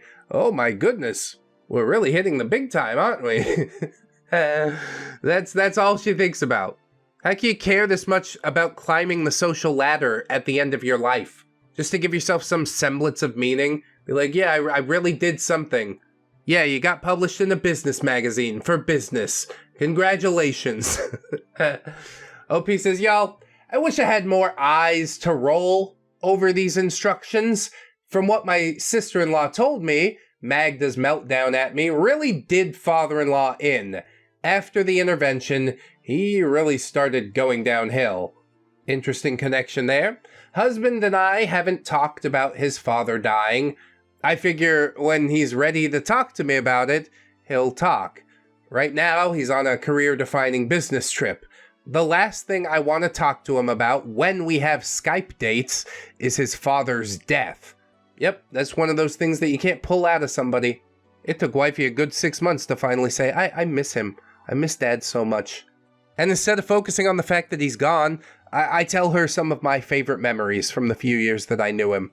Then that gets her talking about the good moments, and she's laughing and smiling, and yeah, it's supposed to be a happy thing. It's sad right now, but I'm pretty sure we're all going to meet up again one way or the other. Maybe that means heaven. Maybe that means we're part of the same rain cloud someday. I don't really know. What I do know is energy can never be created or destroyed. This has been like a super existential episode. I don't know what the hell's going on. Some heavy themes here. Anyway, yeah, OP, your husband will spill it when he's ready, right? When I told the big kids that father-in-law died, my middle kid rolled her eyes and said, "Why couldn't the Lord take her too? They have decided that they will not go." Jesus, I mean, that's pretty callous. Then again, 14 and 16, they really don't know what these things mean. 5, 10 years down the road, they'll probably have a flickering thought of like, I should have gone. But it won't get past that. Ego won't allow it. Wise women of Just Snow Mill, what should I do? Tell me about your experiences. I love you all so much. It is a really good subreddit. I think it's generally considered uncouth to lift directly from the subreddit because it's supposed to be a self-help type of thing. At least that's what I was told the singular time that I tried it. But Malicious Magda, she transcends boundaries in every way that you could possibly shift and shape that word. There's also an update. Hey! I had a long conversation with dear husband last night, and I made him talk about the logistics of his father's death. He is not coming home from Asia. He said, quote, "I am missing my son's first few months of life for this project. I can easily miss father-in-law's funeral. If he comes back early, well, he'll have to go back." He's also forwarded me several emails Magda sent to him, bad-mouthing me. Oh, I'd love to read some of those, if you'd be so kind. It sounds at least that husband has his priorities straight regarding that. He don't need no advice from me. He knows where his loyalty lies. Gonna end up just like his dad. No friends at his funeral, just a bunch of business people doing business things. But if, you know, that's what you're up for, then that's what you're up for. Husband's aunt, Carol, father-in-law's younger sister, wants me to sit at the mass and burial with her. Her husband passed away a few years ago, and her kids weren't able to fly from Florida for the funeral. Good alliteration there. We're very close, and I'm honored that she wants me there. Magda and Carol had a major falling out back in the 90s. Carol is the bigger bitch, so Magda steers clear. Oh my, a new challenger appears. Carol assures me that at no point will Magda come anywhere near me. Father-in-law's brother's children and grandchildren are attending, and they will make sure that we are surrounded. Yeah, got your own little Secret Service team there, huh? I'm not attending the public memorial service. I have a couple of dark color pantsuits I can get into with some Spanx and a prayer. I'm not all capitulating to Magda's dress code. My attire at these two events will lean heavily towards soft butch. I mean, to be fair, OP, somebody's got to be the butch in your relationship. OP says, my youngest big kid is taking this better than I expected. He's still without computer and phone privileges after sending Magda photos of the baby. He's working in my uncle's recording studio after school to keep him busy, and it's really improved his musical abilities. Yeah, that sounds like a kick-ass internship. The reading of father-in-law's will is today at noon. I'm on high alert for Magda to come over afterwards, crying about her family and wanting to see the baby. Luis is working on my yard this afternoon. Magda might get hosed. Again. Well, let's all just hope for that, you know? And that bookends this episode pretty nicely. She tells the cops that I'm physically abused, and she wants to protect her grandchildren from me. She then bites a cop and gets arrested. Wow. Let me tell you something. You are not going to do that. Malicious Magda, the mother-in-law from hell, part 2 of 3. But I've been splitting these parts into 2 separate parts. Don't let the numbers confuse you too much. Part 1 posted over there. Trigger warning, animal death. Yeah, I guess that's a thing that happens. Magda earned herself a trip to the ICU. She sure did. I wanted to be the one to give it to her, but I'm glad somebody did. I removed the text because my mother-in-law's flying monkeys found this post and are harassing me about it. Sounds about right. Reddit's a big place. The internet at large, you wouldn't expect. But things move really fast. OP says, I don't hate you. Your children don't speak to you because you failed as a parent and wouldn't protect them from her. I refuse to have someone so toxic think that they can dictate my life. Oh, it's all getting laid out, isn't it? These aren't my biological children, but I'm still their mother. I'm leaving the comments because to normal people, family would never behave this way. You know what she did, and you know she needs help, and denial will not make any of it go away. There's an update here that says, we're working on an out-of-court settlement because Magda is desperate not to go to jail. When everything's wrapped up, I'll repost the story of what she did and the aftermath. Thank you for your well wishes and support. Well, this is juicing up real nice, isn't it?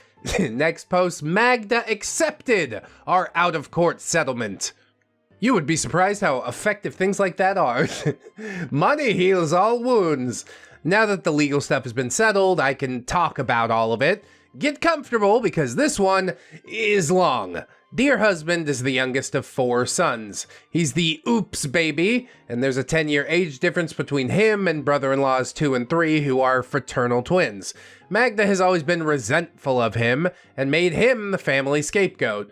Her sons and the wives of brother-in-laws 2 and 3 are her devoted flying monkeys. Sister-in-law 1 got sick of Magda's shit and filed for divorce after her racist meltdown at me at the Super Bowl party.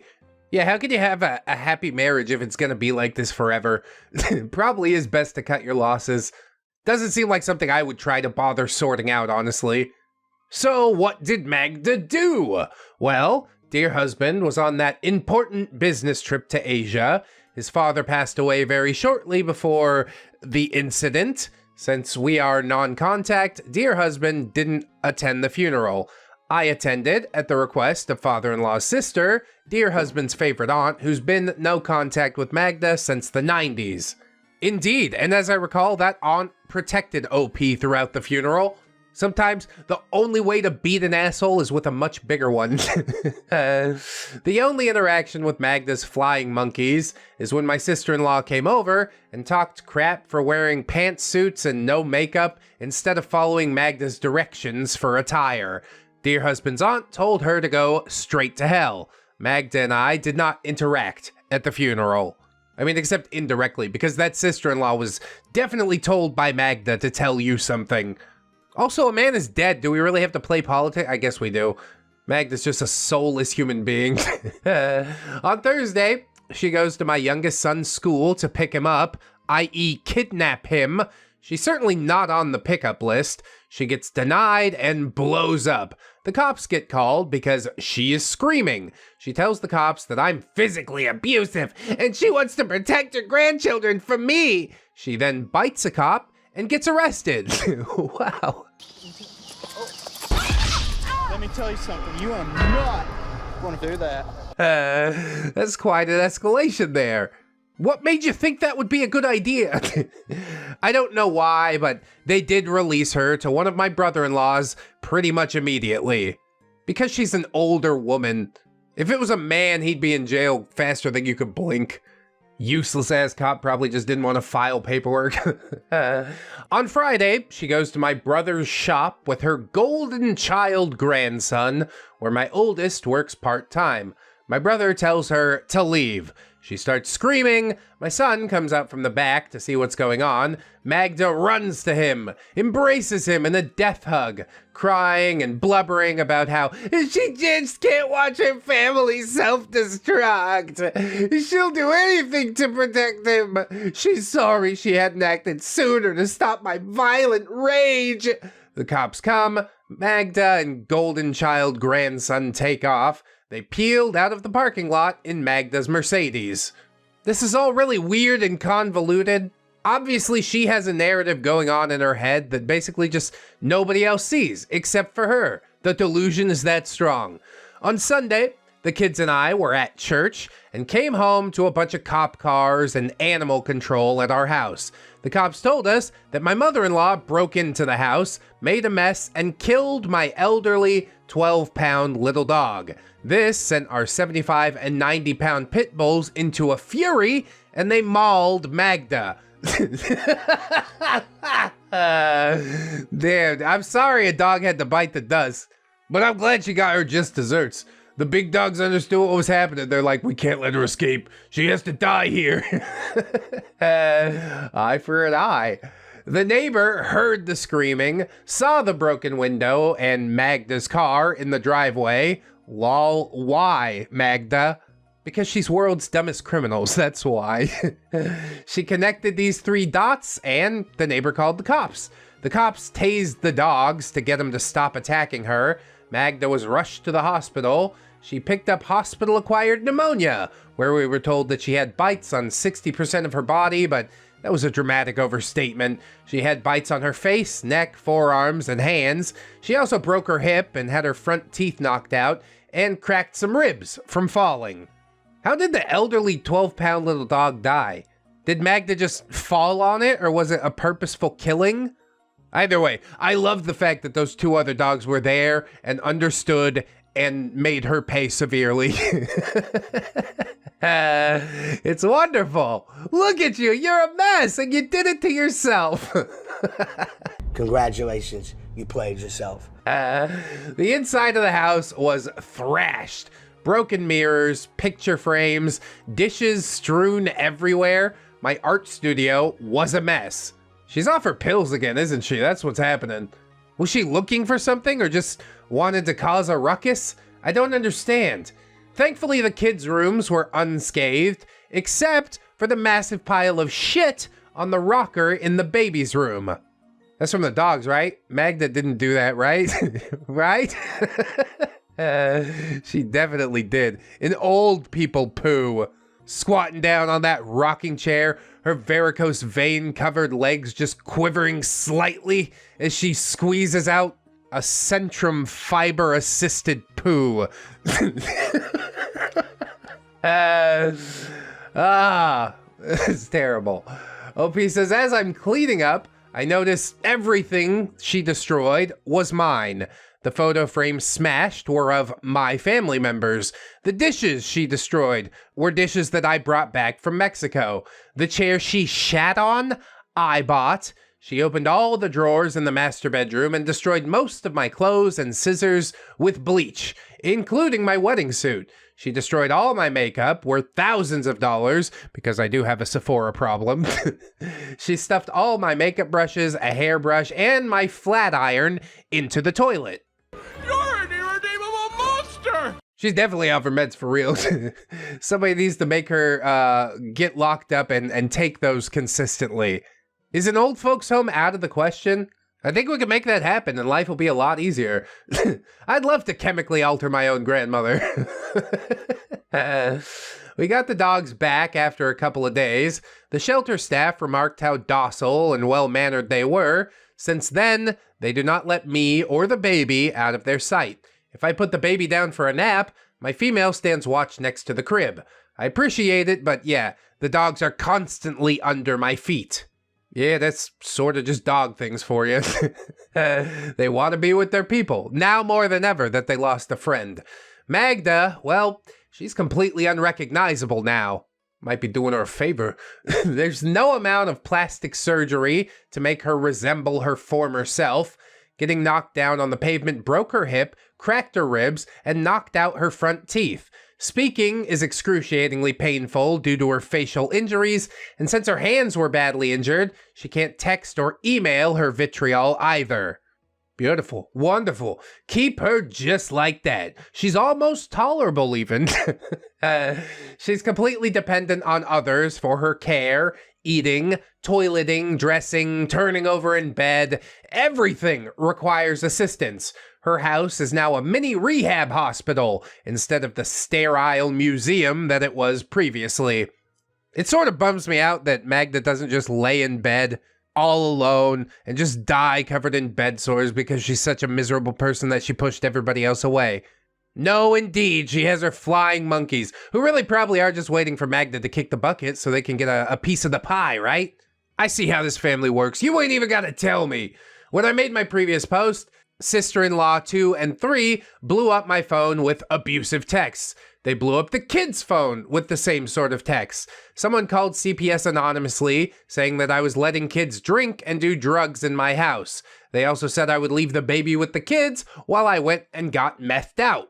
CPS did come to our house. They spoke to each of the kids privately. The kids described Magda's campaign of harassment since I announced my pregnancy. The CPS worker thanked us for our time. Our house is clean. There's tons of food in the house, and the kids are obviously well cared for. We haven't heard back from them.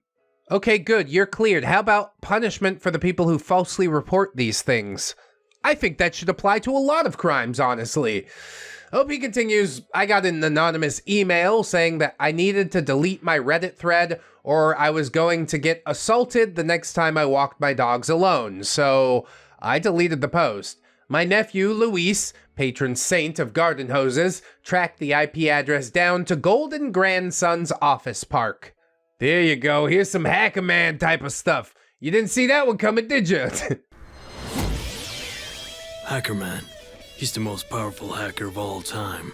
He denied it when called out, and then said I should go back to Mexico if I don't feel safe in LA. Why you gotta say some things like that, man? I guess the apple just doesn't fall far from the tree. OP says, I found the contact information for Golden Grandson's boss and forwarded her the email with a short explanation of what happened. Oh, this is tit for tat right here. She likes to donate major sums of money to domestic violence shelters and assault victim advocacy groups. After an internal review, Golden Grandson was found to have sent that email from his workstation. Burnt! He's been fired. His father called Dear Husband, ranting about destroying the family. Dear Husband stayed stone-faced, thanked him for expressing his thoughts, and then promptly told him to go screw. Yeah, come at my wife again, I will burn every last one of you to the ground. Are you not understanding the game that's being played here? You started this. I'm just ending it. Dear Husband has really exploited Magda's desperation to stay out of jail. He had to leave a very important business trip to deal with his mother after he went non-contact. For real, he wouldn't come home from his father's funeral. He told me when he was planning on coming home, he thought about all the times he had compromised to please her, and it had meant nothing. He thought about how his brother's children are not only no contact with Magda, they're no contact with their parents as well. With everything at stake, he just didn't want to lose everything.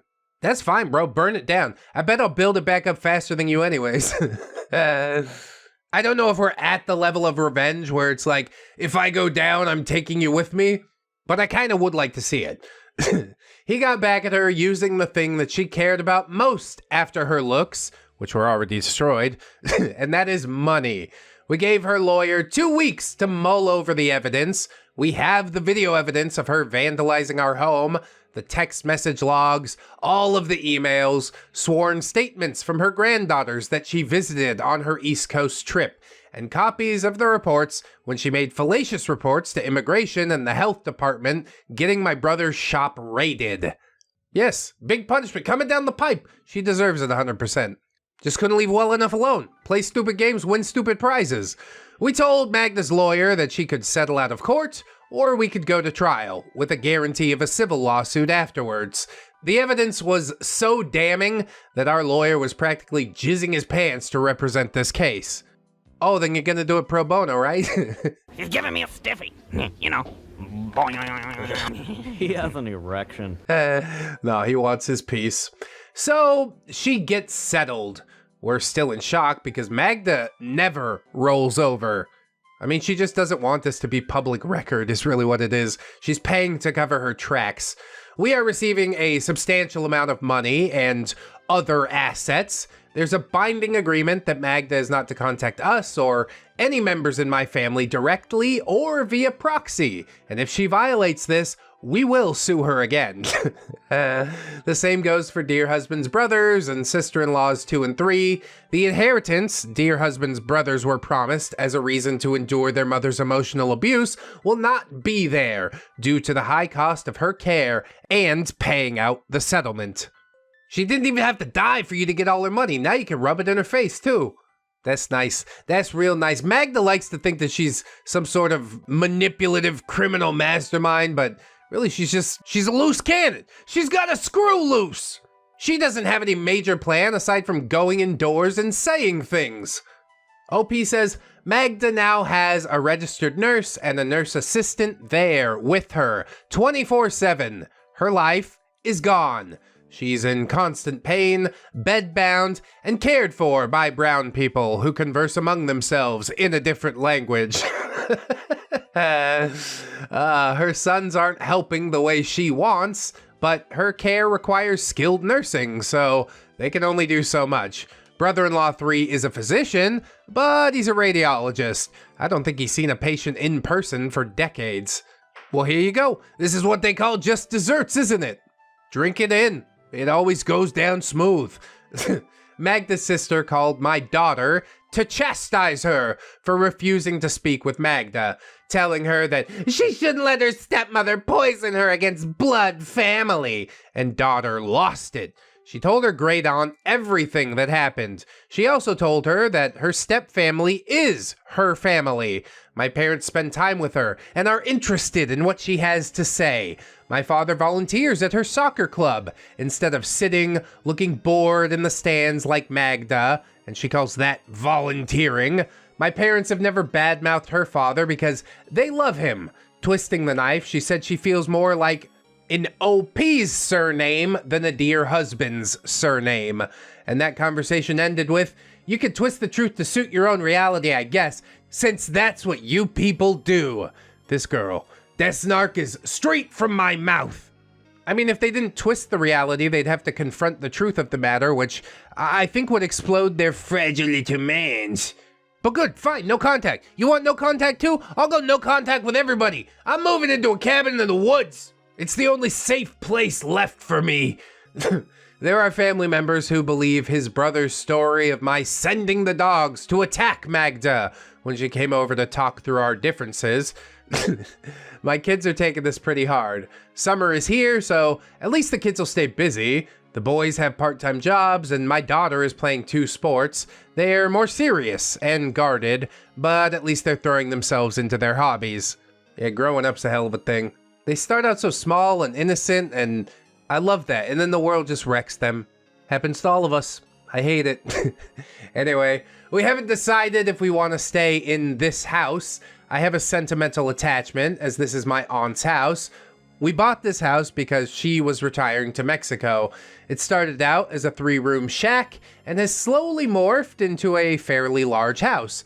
My uncle was an excellent carpenter / tile layer / mason. Some of my happiest childhood memories are here. I wanted my kids to have happy memories here too.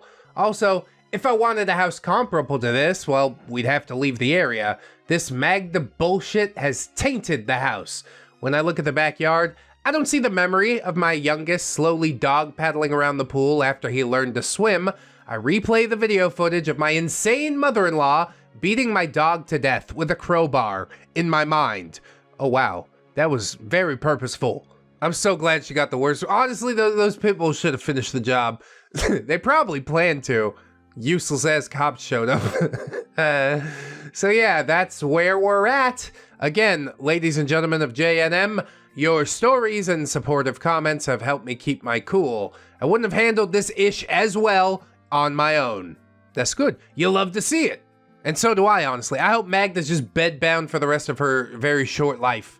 A little bit of a blood infection, some sepsis, boom, she's gone. Here's a thread about when Magda stole her newborn grandbaby. Yeah, she tried to pick one of them kids up from school. She's clearly not above this sort of behavior. Inspired baby napping threads. By baby napping threads, I present to you a Magda story via one of her estranged granddaughters. Magda was a third spouse in her children's marriages, as has been established. So naturally, she was in the delivery room, named the baby, and was involved in all of the parenting decisions. Yeah, you either let her call the shots or suffer her wrath, as we've come to find out. So, daughter-in-law comes home from the hospital with a baby boy.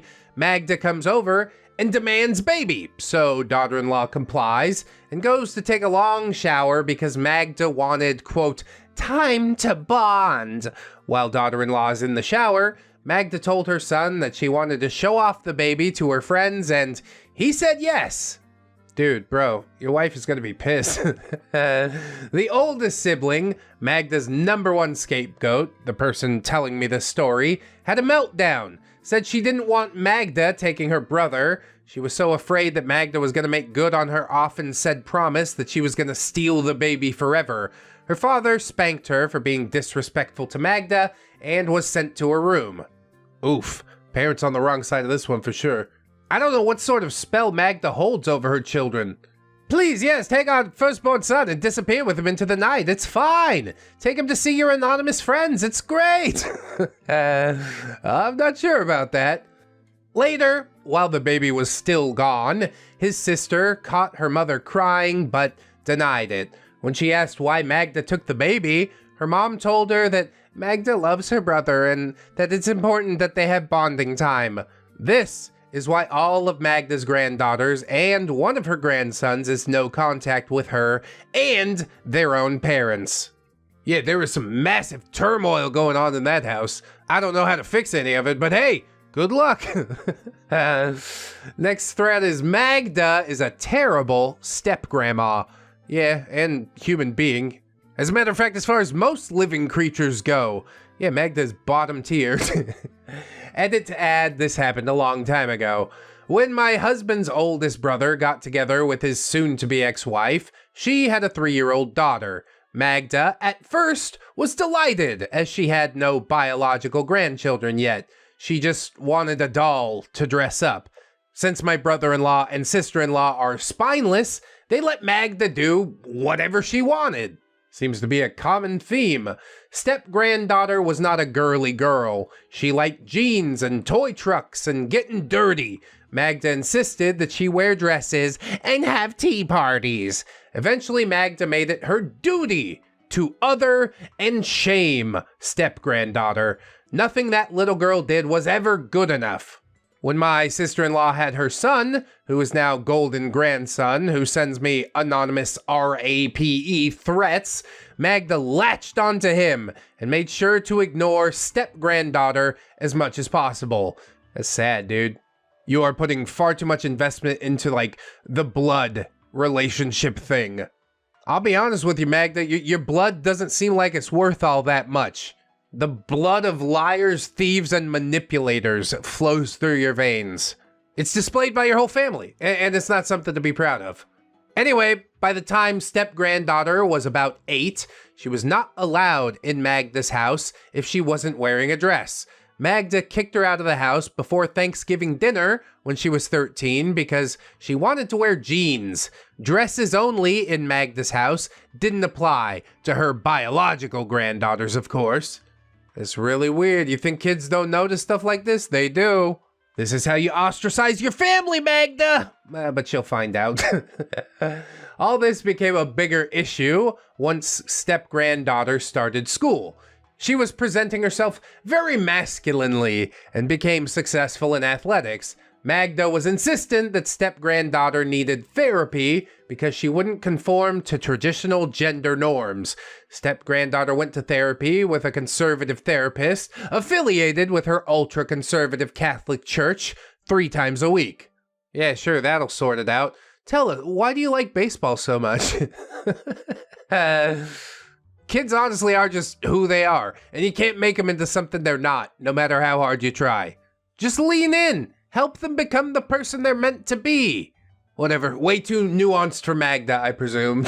Her bastard younger brother, on Magda's order, stole her diary and gave it to Magda. Magda read her diary out loud at Easter dinner. Bro, and again, everybody's just okay with this? Yeah, sure, Magda. Embarrass that child in front of everybody. We all want to hear her innermost secrets. This is sick. This family is beyond broken. Magda outed step-granddaughter as a lesbian and gave her brother a new entertainment system for his bedroom. Magda decided that she needed to go to gay conversion camp because having this butch lesbian in her family was unacceptable. My other nieces and nephews saw this happening, and it really scared them. They avoided step-granddaughter's brother because they were afraid that he would tell Magda something to make her send them away as well. Yeah, good. Ostracize that kid. He's a little snitch. Magda made pitting her grandchildren against each other in art, honestly. I'm surprised they're as close as they are as adults. Step-granddaughter was gone for a whole year. Holy God, what did they do to her in there? Her parents told everyone that she got accepted last minute as a foreign exchange student in Mexico. She really was in Mexico, but not in Monterey with a nice family. She was in a torture camp in the jungles of Sinaloa with a bunch of other rich gay kids. She came back 30 pounds lighter, dead in the eyes, and with a broken ankle. What? Did you ever get the whole story there? What the hell happened in the jungle? Holy but Jesus! Step-granddaughter knew it was just easier to give in than to fight, so she bid her time until she turned 18. She wore dresses, took the medicines, stayed home, and tried to keep a low profile. She took off on her 18th birthday and haven't spoken to her parents since. There's a photo from the first family dinner after she got back. She's wearing a very femmy outfit, hair and nails done, with eyes in a far-off galaxy. That photo always puts me off because she looks so out of it. It's like the first thing that you see in that photo. Yeah, hating this life and just wait until she can get off and start living another life. But yeah, you turned 18 and you got up and out. Now you can be the person that you want to be. I'm sorry that someone close to you hurt you in such a way. She is now a more broken person, and that is basically just because of Magda. You sent a kid off to live in the fucking jungles of Mexico for a year? I am mystified. I'm terrified. I'm all sorts of fied. Fie upon it. I just learned of this delightful piece of family history. I knew she was no contact with her mom and stepfather, but she also went no contact with her father for signing the papers to send her away. Yeah, did you even read that shit, bro? It's like medical clearances, all types of stuff. What are you gonna be doing to my kids? No. I'm sure they'll figure it out without needing to be sent away, exiled for an entire year. She was always close with dear husband because of their shared step-grand status. Dear husband also babysat her frequently. Magda would volunteer his time to babysit her while they did family stuff, and this kept 2 scapegoats out of the family outings. It's so transparent. And still, dear husband is here like simping for Magda. Won't stand up against her for his wife. He's just the worst. What a noodle spine. Mama's boy! How this came up is that I was asking for advice with my youngest. He's gay, 13 years old, and has sustained emotional damage from Magda. I see him struggling, and I don't really know how to help him. He's only come out to my uncle. Thankfully, step-granddaughter is wise and gave me some excellent insights. Well, isn't that nice? Now we're just a big gay family. Gay meaning happy in this instance. Here are some examples. of Magda's cruelty for you llamas. Llamas? Is that like some Charlie the Unicorn Lulso random type of humor? Whatever. Continue. At family dinners, when everyone else was eating off of china and silver, Magda would set step-granddaughter's place with Corelle and plastic cups. Not even subtle. Like, the parents didn't stand up and say something about it? What the hell is wrong with this family? Magda would only buy her high-end sports equipment or clothes in pink. The $450 soccer shoes were nice, but they came in other non-pink colors.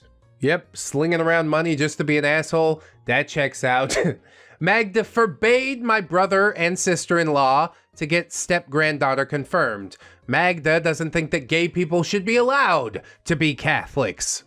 Well, to be fair, you know what? I'm not gonna touch that one with the 10-foot pole. Magda made my brother-in-law and sister-in-law reimburse her for the camp because step-granddaughter didn't stop being a lesbian. Oh yes, I shattered my granddaughter's ankle in self-respect, and you guys have to pay me for that. She's out of her mind. Magda paid one of her friend's grandsons to go on a date with step-granddaughter after she got home. Step-granddaughter went because she had no choice.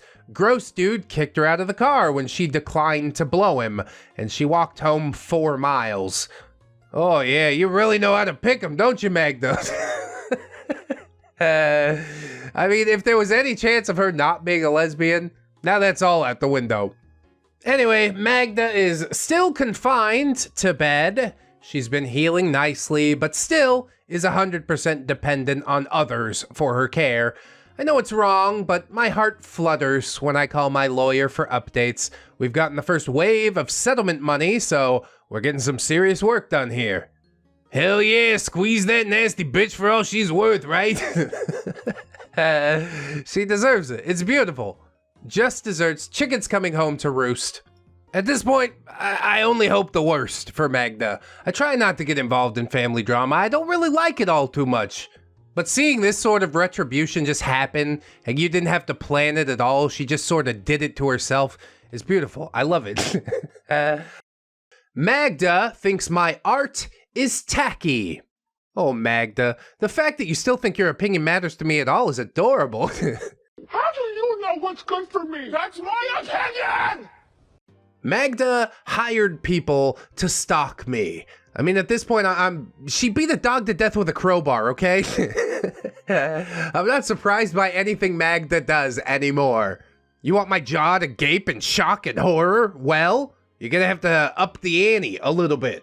Anyway, I got a bunch of messages from people asking for an update. Luis received a call from one of our cousins asking why a beige Toyota Camry is following me around. I drive by his shop frequently because it's a couple of blocks away from my house. He noticed it a few weeks ago, but wanted to make sure, just in case. He gave Luis the plate number, and I gave it to our lawyer. Amateur stalkers, honestly. You're supposed to get it from the rental car company. They're gonna run that plate number, find your name and address, bing, boom, in a hurry. This is why it's always worth it to shell out money for a professional stalker, if that's something you're going to do. I don't know why I'm giving advice. Before the lawyer gets back to us, I get a call from one of Magda's caregivers. He tells me that Magda has convinced herself that I am plotting to kill her and my brother-in-laws with cartel assassins. And we're just presuming that because OP's Mexican, I guess? They're all involved with the cartel. Some people, I assume, are good people, but they're sending us a lot of problems. We're gonna build the wall. We have no choice. We have no choice. Magda has hired private security at the house and private investigators to follow me around. All this money she has, she don't know what the hell to do with it. Give it to me, Magda! We're gonna start selling the most random assortment of merch you've ever seen. 8-inch lead pipes, vials of spine powder, Milady bath bombs for the discerning gentleman. Trust me, it's a worthy investment, for reals. The private security pats them down and checks their bags and waves a metal detector wand at them. The investigator comes 3 times a week and brings stacks of photos. I don't know him, but he's a regular customer of my older brother's tattoo parlor where my oldest works part-time. The cousin recognized the PI from photos in Magda's house. The phone number is still in Magda's phone, which is how he got a hold of me. He said he was concerned for my safety because this crazy old rich lady definitely has it in for me. What you gotta do, OP, is lean in. Lead her on a wild goose chase cross-country that will make sure that she runs out of money. Then she'll die alone and destitute, and you win at that point.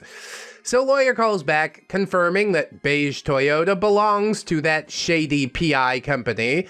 Lawyer tells them that they're participating in violating a restraining order and reports it to the police.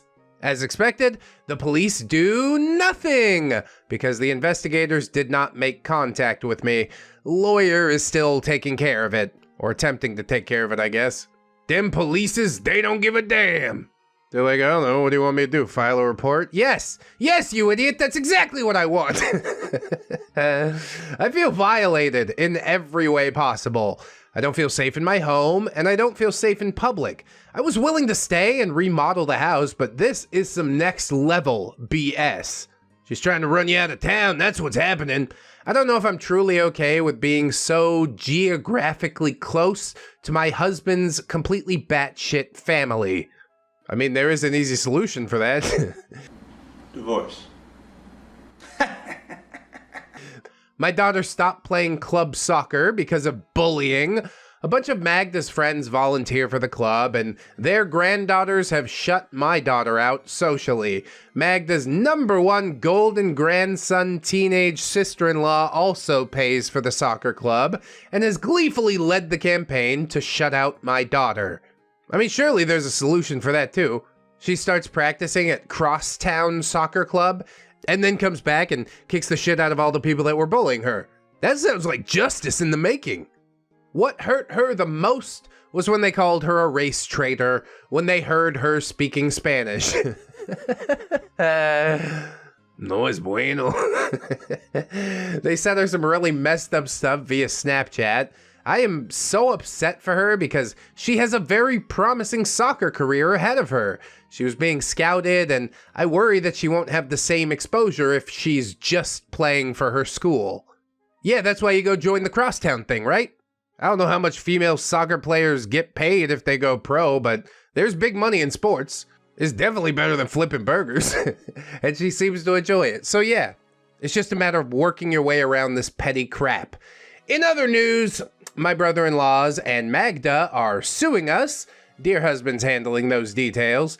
He told me this is a classic rich people thing to do. Fight with family members via lawyers for years. Sounds like fun. The lawyers are having a good time at least. Magda regrets settling with us out of court, so she intends on bleeding us dry with lawyer fees. Joke's on her because we don't give a shit. We make plenty of money to support ourselves and our family. The money and assets obtained from suing Magda, all that was just an extra. So if we spent all that money on lawyers fighting her, so be it. I really wish dealing with her crazy ended when my dogs mauled her. Nah, she's out of control. She won't stop until she is stopped. As far as going head-to-head in court, I think that's a good way. It might not bleed her dry as quickly as the cross-country whatevers having the PI chase you around. But you know she don't work. She don't have any income coming in. It's all from her dead husband, and she's gonna squander it. And then die destitute. So we hope. Anyway, musings on my trip to meet Magda. Oh yes, I do love a good musing now and then. After finding out I was being followed by someone paid by my psychotic mother-in-law, I left LA, and I holed up at dear husband's uncle's ranch. Love that. Been meaning to get the hell out of LA anyways. It's so nice to feel like I have privacy, but I miss my husband and big kids. Why didn't you take them with you? What? I guess they got school and stuff. Uncle has assured me that brother-in-laws are not allowed on his property. I've been sleeping better here than I have in almost 2 years. I told dear husband that I'm coming home approximately when I fucking feel like it. Wow, some type of way to speak to your husband, I guess. I'm up for circumventing Magda's schemes as much as anybody else. But this is a gentle reminder to watch your goddamn tone with me, dear.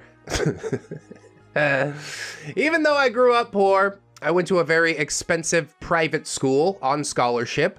My sister was the housekeeper for the chair of the Alumni Association and somehow talked him into getting me into the school on scholarship. Hell yeah! Speech 100. I went to this school and I thrived. I was popular and did well in sports. I made a lot of friends that I'm still close with. My connections I made there helped me get into a good college on scholarship and later helped me land jobs after I finished grad school. I mean, I'd like to rip on you because it did start out with a little bit of luck, but you put in the work to make it all happen, so go off, I guess. I was helping dear husband's aunt move some stuff around their guest house, and there was a framed photo on the wall of my uncle and father-in-law playing golf at their country club, which triggered a memory. Magda has been a shit to me the entire time I've known her. Somehow that doesn't come as a revelation to me. Were you shocked by that, OP? I guess so. On the first trip back to California after dear husband and I got together so our families could meet each other, we went to lunch with Magda. As we were waiting for her, one of my friends from high school was coming out of a restaurant, so we stopped to chat. When Magda walks up to us, she has this weird look on her face, interrupts my friend in mid-sentence, demanding to know how we know each other. Does it matter? Magda and father-in-law belong to the same country club as my friend's parents. Friend looks at Magda like she's totally insane, which she is. Before she could answer, Magda asks if I was her drug dealer. Friend looks genuinely horrified and tells Magda, "No, we went to school together." Magda feigns surprise and asked me, "How my parents afforded it." Friend rolls her eyes, leans in to hugs me, whispers, "Don't marry him, his mother is awful," and almost ran off to her car. Honestly, good advice. No matter how much you like the dude, unless he's willing to lay the smackdown on his own mom, he's probably not worth the heartache, as we're seeing, I guess. So that weekend, their country club was having their annual pancake breakfast fundraiser for the Shriners. Father-in-law was the event chair. We go because father-in-law asked very nicely, and dear husband wanted to introduce me to his parents' friends. I wore an appropriate outfit. Magda said I looked embarrassing and dowdy. If I had worn something more flattering, I knew she would say that I was dressed inappropriately. I don't want to say that race is like the main component in all of this, but it definitely seems that way. Magda certainly has some viewpoints. So we get there, and Magda instantly has a crying bitch fit. She was annoyed we didn't bring the kids. The kids were at Luis's house playing with his kids. When asked, the two oldest didn't want to go because going anyplace with Magda means uncomfortable clothes and being nagged to sit still. Magda was pissed because she couldn't play Grandmother of the Year in front of her friends. She kept introducing me using a diminutive of my name, very Anglo-sounding, that nobody has ever called me. Blessed dear husband, he corrected her every time. Cue more crying bitch fits. I wonder what the diminutive is. OP is like, "My name is Maria de la Santa Cruz Rosalina Agnalina Rodriguez Kelar Rene." And she's just like, "Yeah, this is my friend Mary." And OP's like, "God, can't call me Mary." Hilarious. Maybe not like super hilarious. OP is probably legitimately offended, but it seems like a rather small thing to get twisted up over. Although I guess the reasoning behind it is the main reason she's twisted up. And Magda probably did use it as a way to get under her skin. Only solution there? Don't let her win. Introduce yourself as Mary, that's fine. Anyway, my friend I saw at lunch was there with her parents and husband. I'm talking to them, and then Magda butts in and saccharine sweet asks them how they know me, using that name that nobody calls me. Friend's mom looks confused, and Magda points at me. See, Magda, nobody even knows who the hell you're talking about. Friend's mom says daughter, and OP went to high school together. Friend's mom turns to me, grabs my hand, and says, "You were my favorite of her friends. I know your influence kept friend out of trouble. If the two of you were hanging out together, I didn't worry. Thank you for setting me up with Luis. My yard has never looked better." And Magda's crying bitch fit could be seen from space. And yet, somehow, regrettably, she survived it. Friend's mom sees one of her friends and takes me away from Magda for introductions.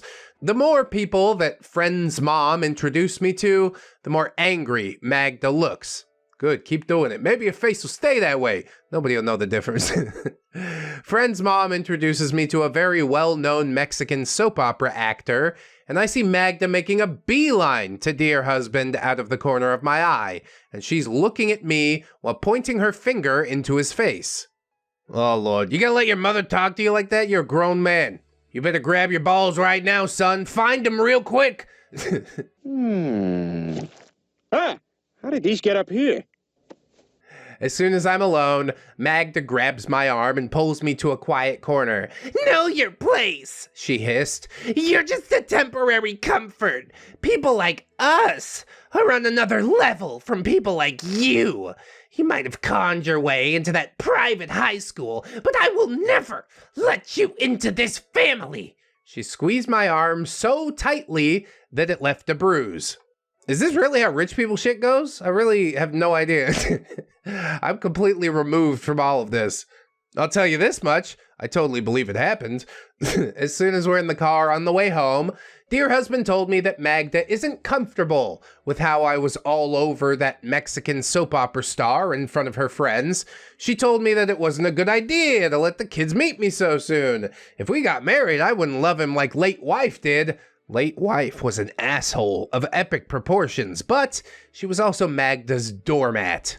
I'm having trouble reconciling those two statements existing in the same person at the same time, but I guess if you just think of late wife like Magda's little lapdog, then it makes a lot more sense.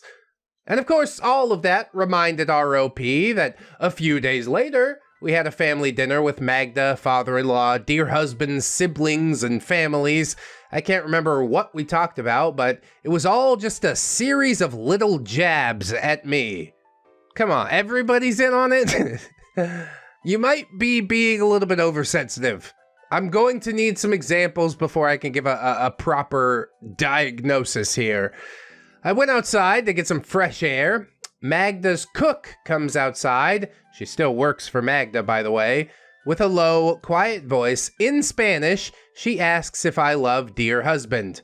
When I respond yes, she told me to keep him in Florida, because if we move back to California, Magda will do everything she can to destroy my life.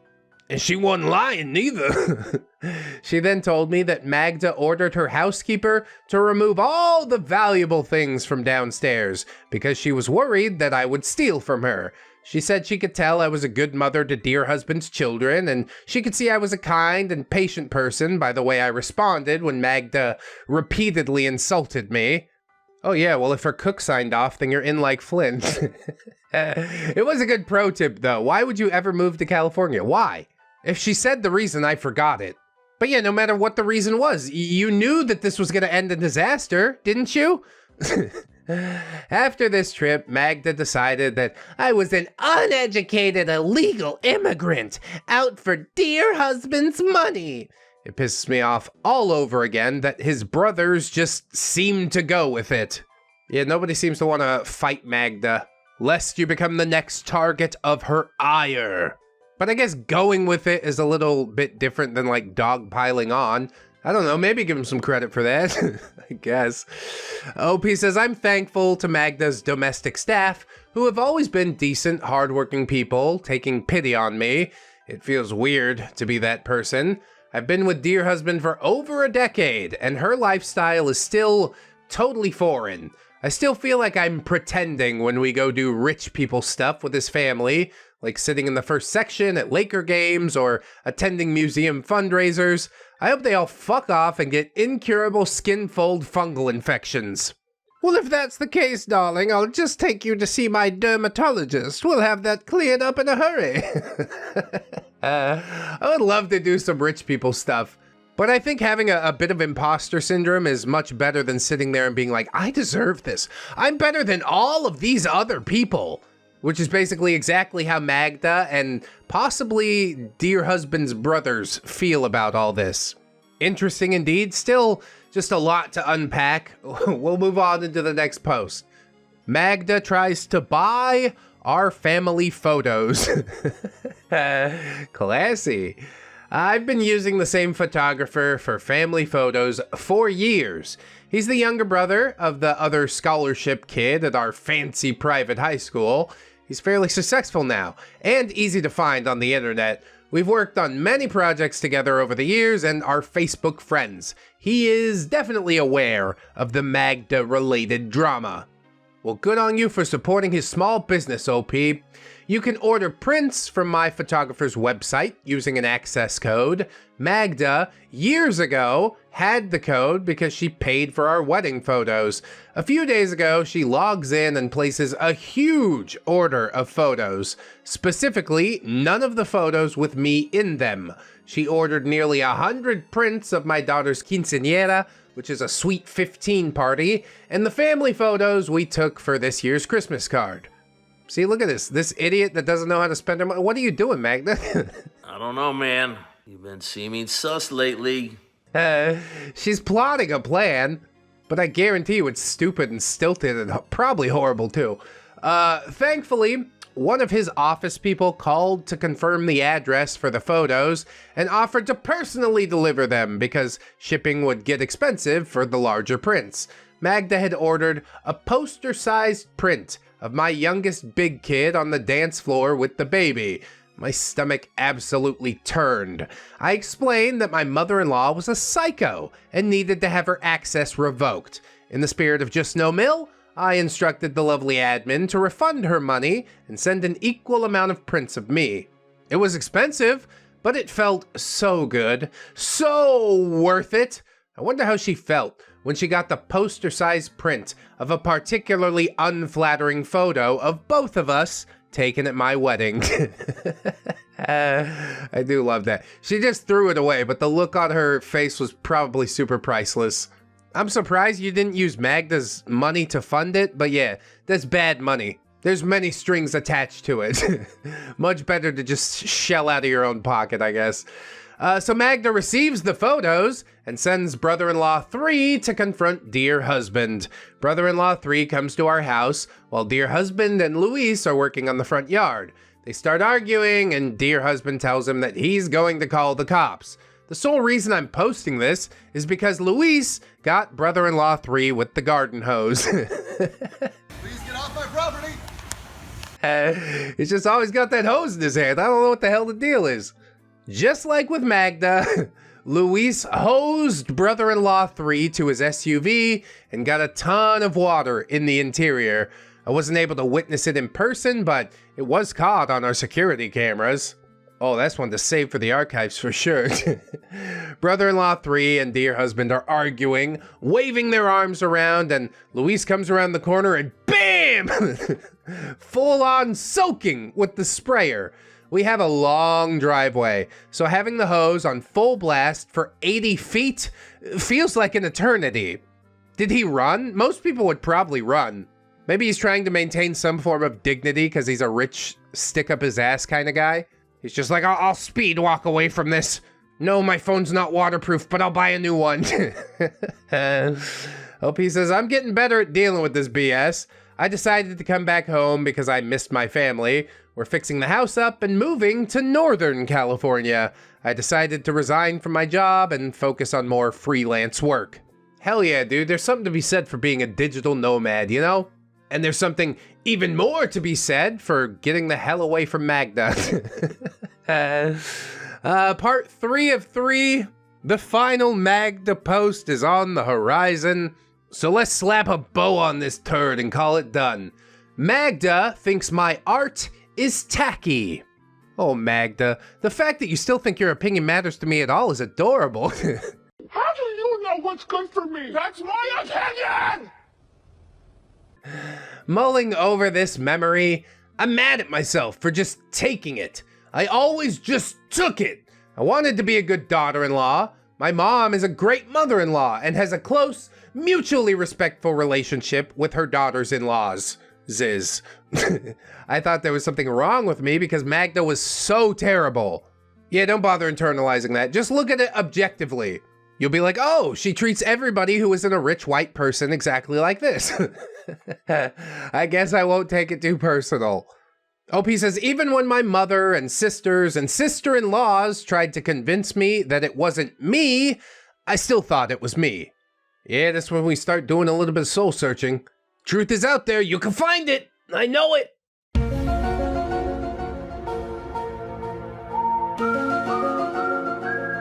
What a good song, what a fucking jam. When dear husband and I met, we hit it off instantly. We closed on our first house 14 months to the day after we met. It was ridiculous. I was madly in love with him, so I wanted to give his parents a piece of my art for their upcoming big anniversary party. A lot of you are artsy folks, so giving your handicrafts does say a lot about how much you care for the person you've given it to. I painted a 5x7 portrait of them in an English garden setting. And that's 5 foot by 7 foot. Absolutely gargantuan portrait. Also, buying a house after 14 months, a little bit sus, especially knowing he has a rich family and stuff like that. I don't know. It could be because you were legitimately in love with him, but think of how it looks to an outside observer. I don't want to side with Magda, for God's sake. But 14 months to the day, I don't know. It sort of paints a picture.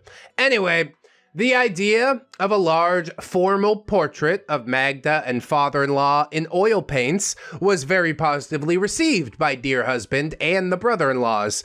They gave me lots of great style input, and over the course of 6 months, I painted the damn thing. Yeah, a lot of forethought went into that. Even if I absolutely hated the gift, I would know how much work went into it. Just smile and say thank you, Magda. Is that really so hard? I was in constant communication with Magda's interior decorator too, because I wanted this painting to be perfect. I bought outrageously expensive pigments and made my own oil paints. I bought high-end canvas imported from India. I spent most of my free time working on it. Being obsessed with pre-Raphaelite imagery, I painted a highly detailed and lifelike portrait. This project consumed me, and dear husband encouraged it because it was something that Magda would love. She definitely would love it if it came from anybody else except the person she hates. When I showed the interior decorator the finished product, he loves it. Brother-in-laws and all their wives love it. Everybody is happy. Brother-in-laws and dear husband pitch in and buy an ornate frame, and it gets hung up in the foyer. Shit, man, I want to be rich enough for my house to have a foyer. Yes, meet me in the foyer. The sitting room is just there. I'll have Chauncey bring out some tea and biscuits. Oh, Chauncey! It would be so fun. But then it comes with a bunch of rich people problems. I guess it's not worth it, really. OP says, I'm a professional artist, and I was for many years before I met Magda. Painting is my side art, while illustration and graphic design are my main art. I have a postgraduate education in fine art and art history, and I still do commissions for this interior decorator. Damn, look at you networking. Good job. So we get together and unveil the painting to Magda, and she was impressed until the decorator told her that I painted it. Her face changes in a flash, asking why they thought this would be an appropriate gift. This painting is tacky schlock garbage. I get intensely nauseous. I had to put my everything into that piece, and she said it looked like a gaudy knockoff from a hotel conference room art show. The room starts spinning. I go out to the patio to collect myself, but instead I just vomited directly into a planter. Yeah, after 6 months of work, all the money that went into it, time that you can never get back. God, this was like an olive branch. And she slapped that shit out of your hands, stomped on it, lit it on fire. I'm sort of also upset on your behalf, OP, that you didn't bite back on this one. That is just painful. So dear husband's niece storms out of the house with my purse, cursing about disrespect, and tells me to get in the car because she can't stand this shit anymore. She drove me back to the condo that we were staying in. I am ugly crying while she's ranting about being in a family full of beautiful assholes. The outside might be beautiful and bleached. The inside is probably shit-filled and cancerous. When we get to the condo, I just went to bed. I had a headache from my intense crying. Yeah, that's a lot. Dear husband rug swept this so hard, he wouldn't even talk about what happened. Yeah, because I mean, again, that's a lot. We distracted ourselves with work projects. Dear husband brought it up in counseling, and all that hurt came back. He talked about the shame he felt when the oldest big kid asked if Magda liked the painting, and he lied and said it got broken on the way. Oof. This period of time is when niece went no contact with Magda. She was living on the East Coast, going to the anniversary party because it was her last-ditch effort to have some sort of relationship with Magda and father-in-law. This niece had it rough because she is an exact physical copy of Magda and did not want to be Magda's clone. They had a huge blow-up after the party. Niece took the painting from Magda and went home to New Jersey. She still has it. I'm glad niece took it instead of Magda throwing it away. I still consider it the best painting I've ever done. There's no point to this little story. I'm just sort of pissed off about the painting again, and rightfully so. And I'm glad that it gets hung up in somebody's house and proudly displayed as it should be. I think the real tragedy would be if it ended up in the garbage. I would ask you, as the artist, to deface the painting a little bit. Maybe put some devil horns and like a little mustache on Magda or something. That could be fun, huh?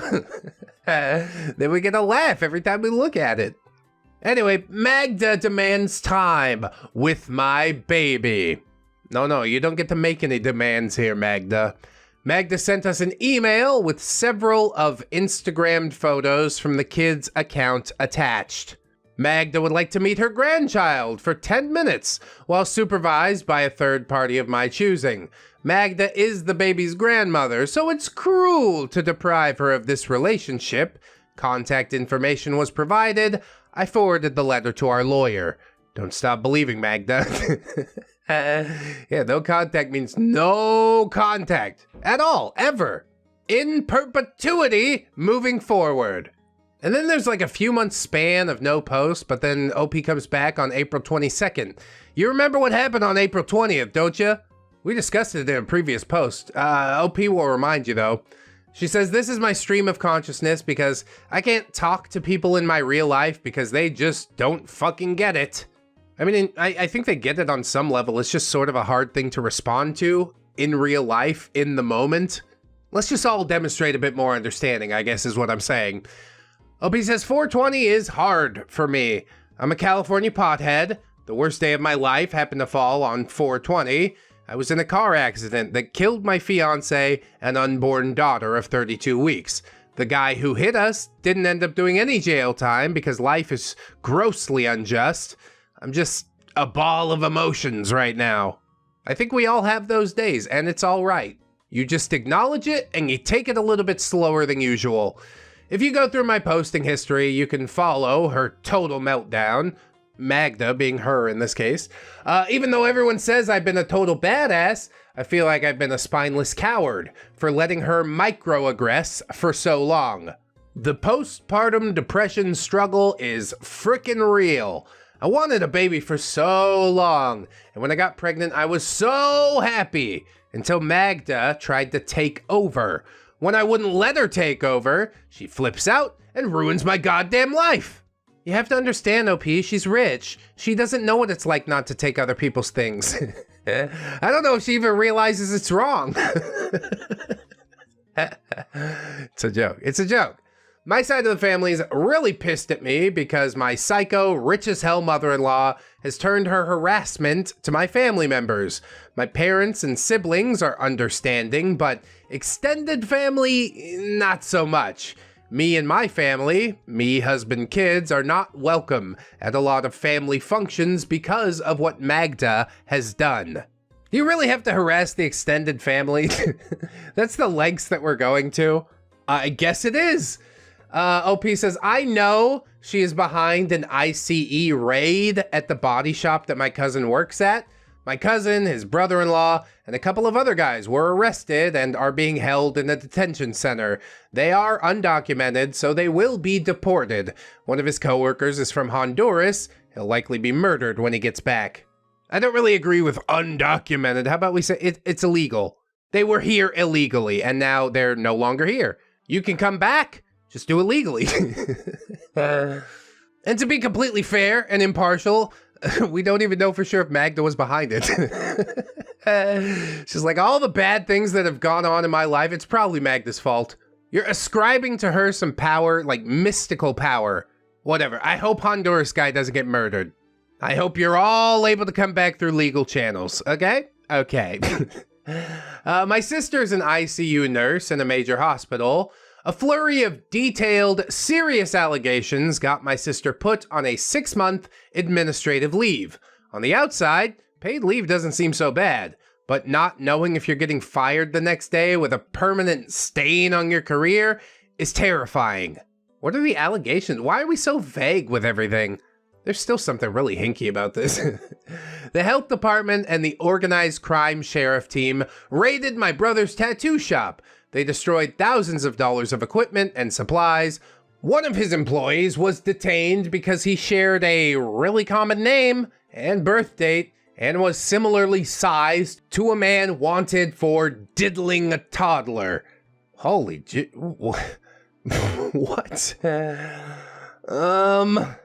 This is all really terrible, but again, I don't know if this is Magda's doing. Probably it is. It's too many coincidences, isn't it? Another cousin's husband got arrested because of a really old bench warrant. Yeah, those things don't go away. That's not Magda's fault either. Go take care of your fucking warrant, like... Oh, OP.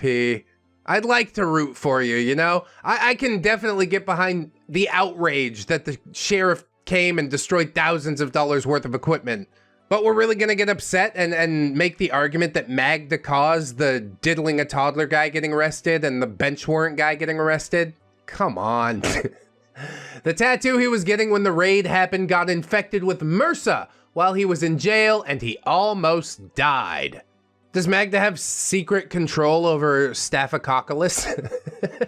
That's her secret power. It's like an unfortunate series of events, but you can't really blame her for the whole thing. Although maybe you do. She tipped the first domino. But generally, I find it's better practice to only prosecute somebody for something they were directly involved with, right? Maybe wrong. I think right. OP says she donates to xenophobic think tanks in my name. It's just a harmless little prank, isn't it? Many different family members have had CPS visits and visits by cops who deal with organized crime. I wonder if the police, like, start ignoring her after a certain point, or if she just donates enough to the policeman's ball that she can get them to do whatever she wants. That's presuming she's behind all of this, because really that still hasn't been proven. But I'll say it again. It is quite a long series of coincidences. OP says, it really hurts to be frozen out. I can understand why. My psycho mother-in-law has torn families apart and has sentenced a man to death. Ooh, the MRSA guy? He's gonna be fine. Or the coworker from Honduras. Surely that's an extenuating circumstance of some sort. Whatever, don't know, don't care. All this is getting a little bit out of pocket, isn't it?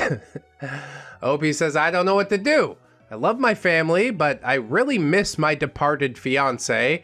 His mom's a nice person who is a great mother-in-law to her daughter-in-laws. She brought me a pan of enchiladas after I had my baby last year. My oldest son's girlfriend just bought him a bottle of Dior Eau Savage when she wanted him to wear a grown man cologne instead of Axe. Good choice, honestly. Anything but Axe works really well. I want to collapse in a pile of sadness because I bought it for my departed fiance and it was his everyday scent. Catching that whiff unexpectedly hit me with this overwhelming sad feeling. Yeah, that'll happen from time to time. But that just means that departed husband is still with you in some form or fashion. Maybe he takes solace in that. I don't know. OP says, I don't know if I could deal with him wearing that cologne, but I also feel bad telling him not to wear it. His girlfriend worked hard to earn that money and buy him expensive cologne. I don't want my kids to have to deal with baggage that doesn't belong to them. I love you guys. Thanks for letting me ramble. Yeah, please let the kid wear the cologne. Like, you can have this conversation with your oldest son, be like, please don't wear that, but what about like a random guy at the bus station, you know? It's damage that you need to deal with right here and now, instead of sweeping it under the rug and being like, I hope I don't smell that smell again. A smelly smell that smells melee. That's something crazy people would do. Anyway, this next post looks really exciting. Magda died on her terms, and I'm mad about it. Again, you're focusing on the wrong part, OP. Be happy she's dead.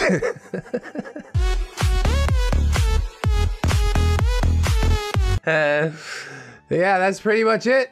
She died in the most Magda way possible. She drowned in her bathtub because she was drunk and on pills. God damn it. Yeah, should have put some Rottweilers in her bathroom. That's the way we really wanted it to go.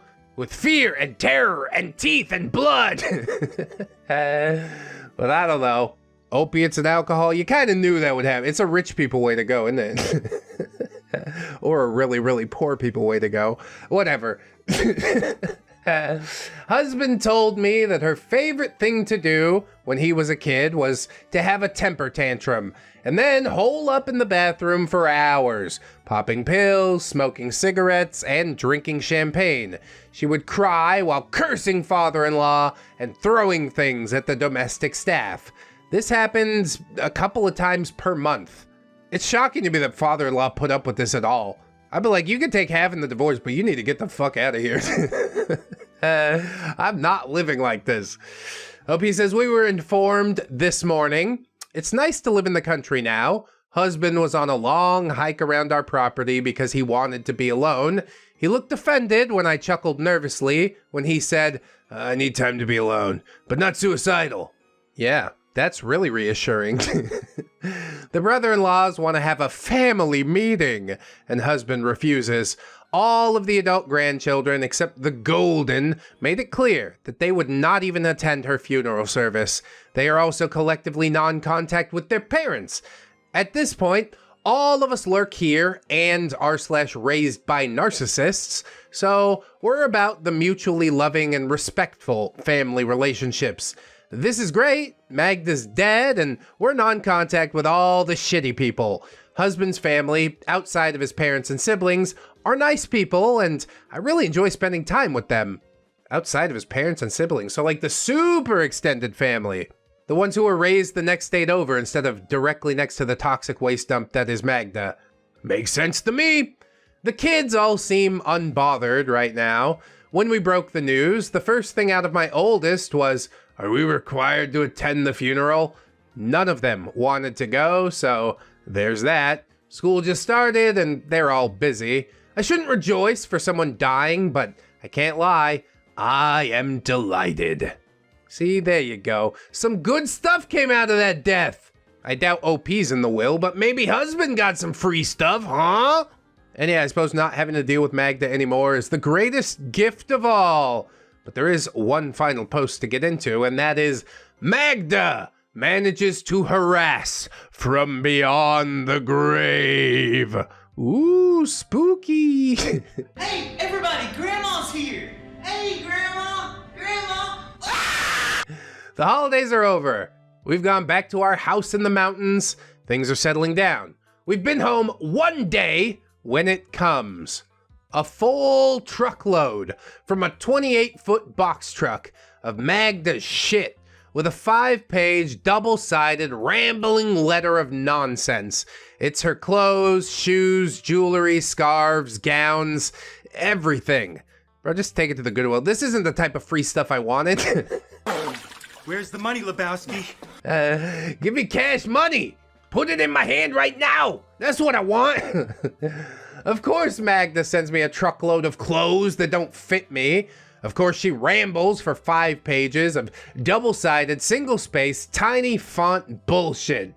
She outlined her continued hatred of me, but did acknowledge that I am US born with a graduate degree and a legitimate art career, and admits that dear husband isn't father-in-law's. Old news, father-in-law told husband in college. And yet he still stayed with her. No balls. Is that genetic or something? It can't be, because they're not related. Father-in-law and husband, I mean. Anyway, the topper is why she left me with these clothes.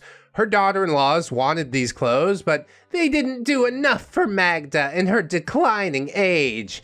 She'll leave these clothes to my daughter because I have an art education and will appropriately appreciate all the vintage couture. You don't give a fuck, I don't want none of this. Take it down to Goodwill, for real. This provokes a deep revulsion inside of me. She's been dead long enough where her formal headstone is up and she still manages to fuck with me. I called up the auction house and they told me the house sold and they're selling off the stuff from inside the house. If I didn't want the items, they'd be happy to sell it off for me for a commission. Yeah, cash money! Magda had a good eye for fashion. The collection she curated is pretty good, which makes me even more mad. Screw you, Magda, for spite sending me this truckload of beautiful clothes which I refuse to wear. I now have stupid rich people problems. Best feeling in the world. I mean, not a great feeling, but definitely better than stupid poor people problems, I'll say that. The truckload of fancy clothes has made me cry angry, frustrated tears. When I try to talk to the normal people I know, they're just dazzled by the glittery material possessions. I'm just gonna send that shit back down to LA and let my cousins rummage through it and then donate the rest. I mean, donation's good, auction house is better. I'm still trying to get a payday, hey! When I run my hands through the box of silk scarves, the physical sensation of fine silk on my hands is nice, but it smells like Magda. And then that nice silk feeling on my hands feels gross. She ruined Chanel No. 5 and John Nate forever for me. Again, I think that's your own damage and I hope you get into therapy for it pretty soon. I swear to God, if I end up choking on the baby in the Rosca de Reyes cake tomorrow, I don't know if I'll laugh or cry. So I asked Google, what is the Rosca de Reyes tradition?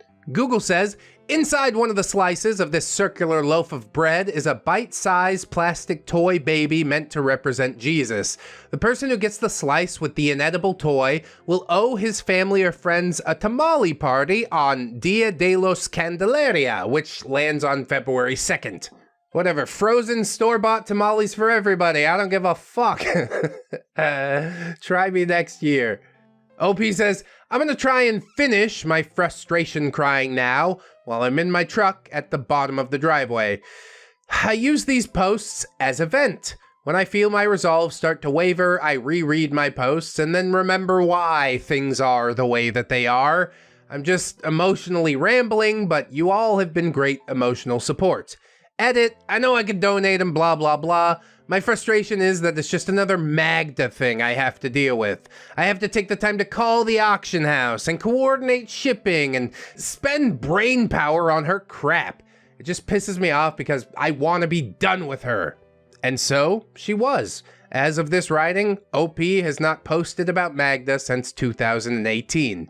And that's January of 2018. Good, I'm glad it's all over. I hope that you pulled some money out of that old biddy. Calling the auction house, coordinating shipping, all that stuff sounds relatively inconvenient until you realize there's a payday at the end of it, and then I'm like, I'll do it. Fuck it, I'll do it. Give me the stuff. It's fine.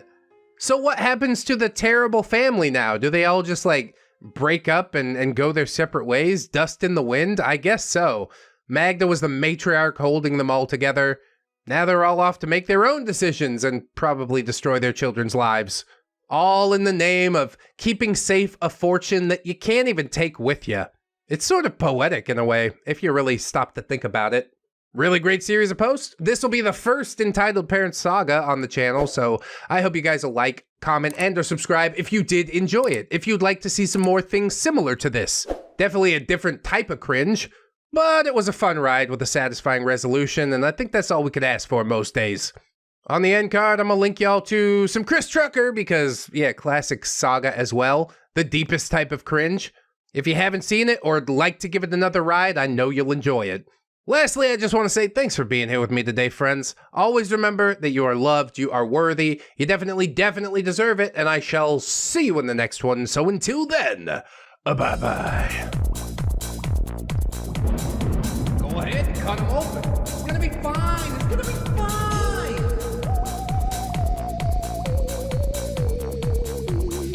Promise, swears he, it's just a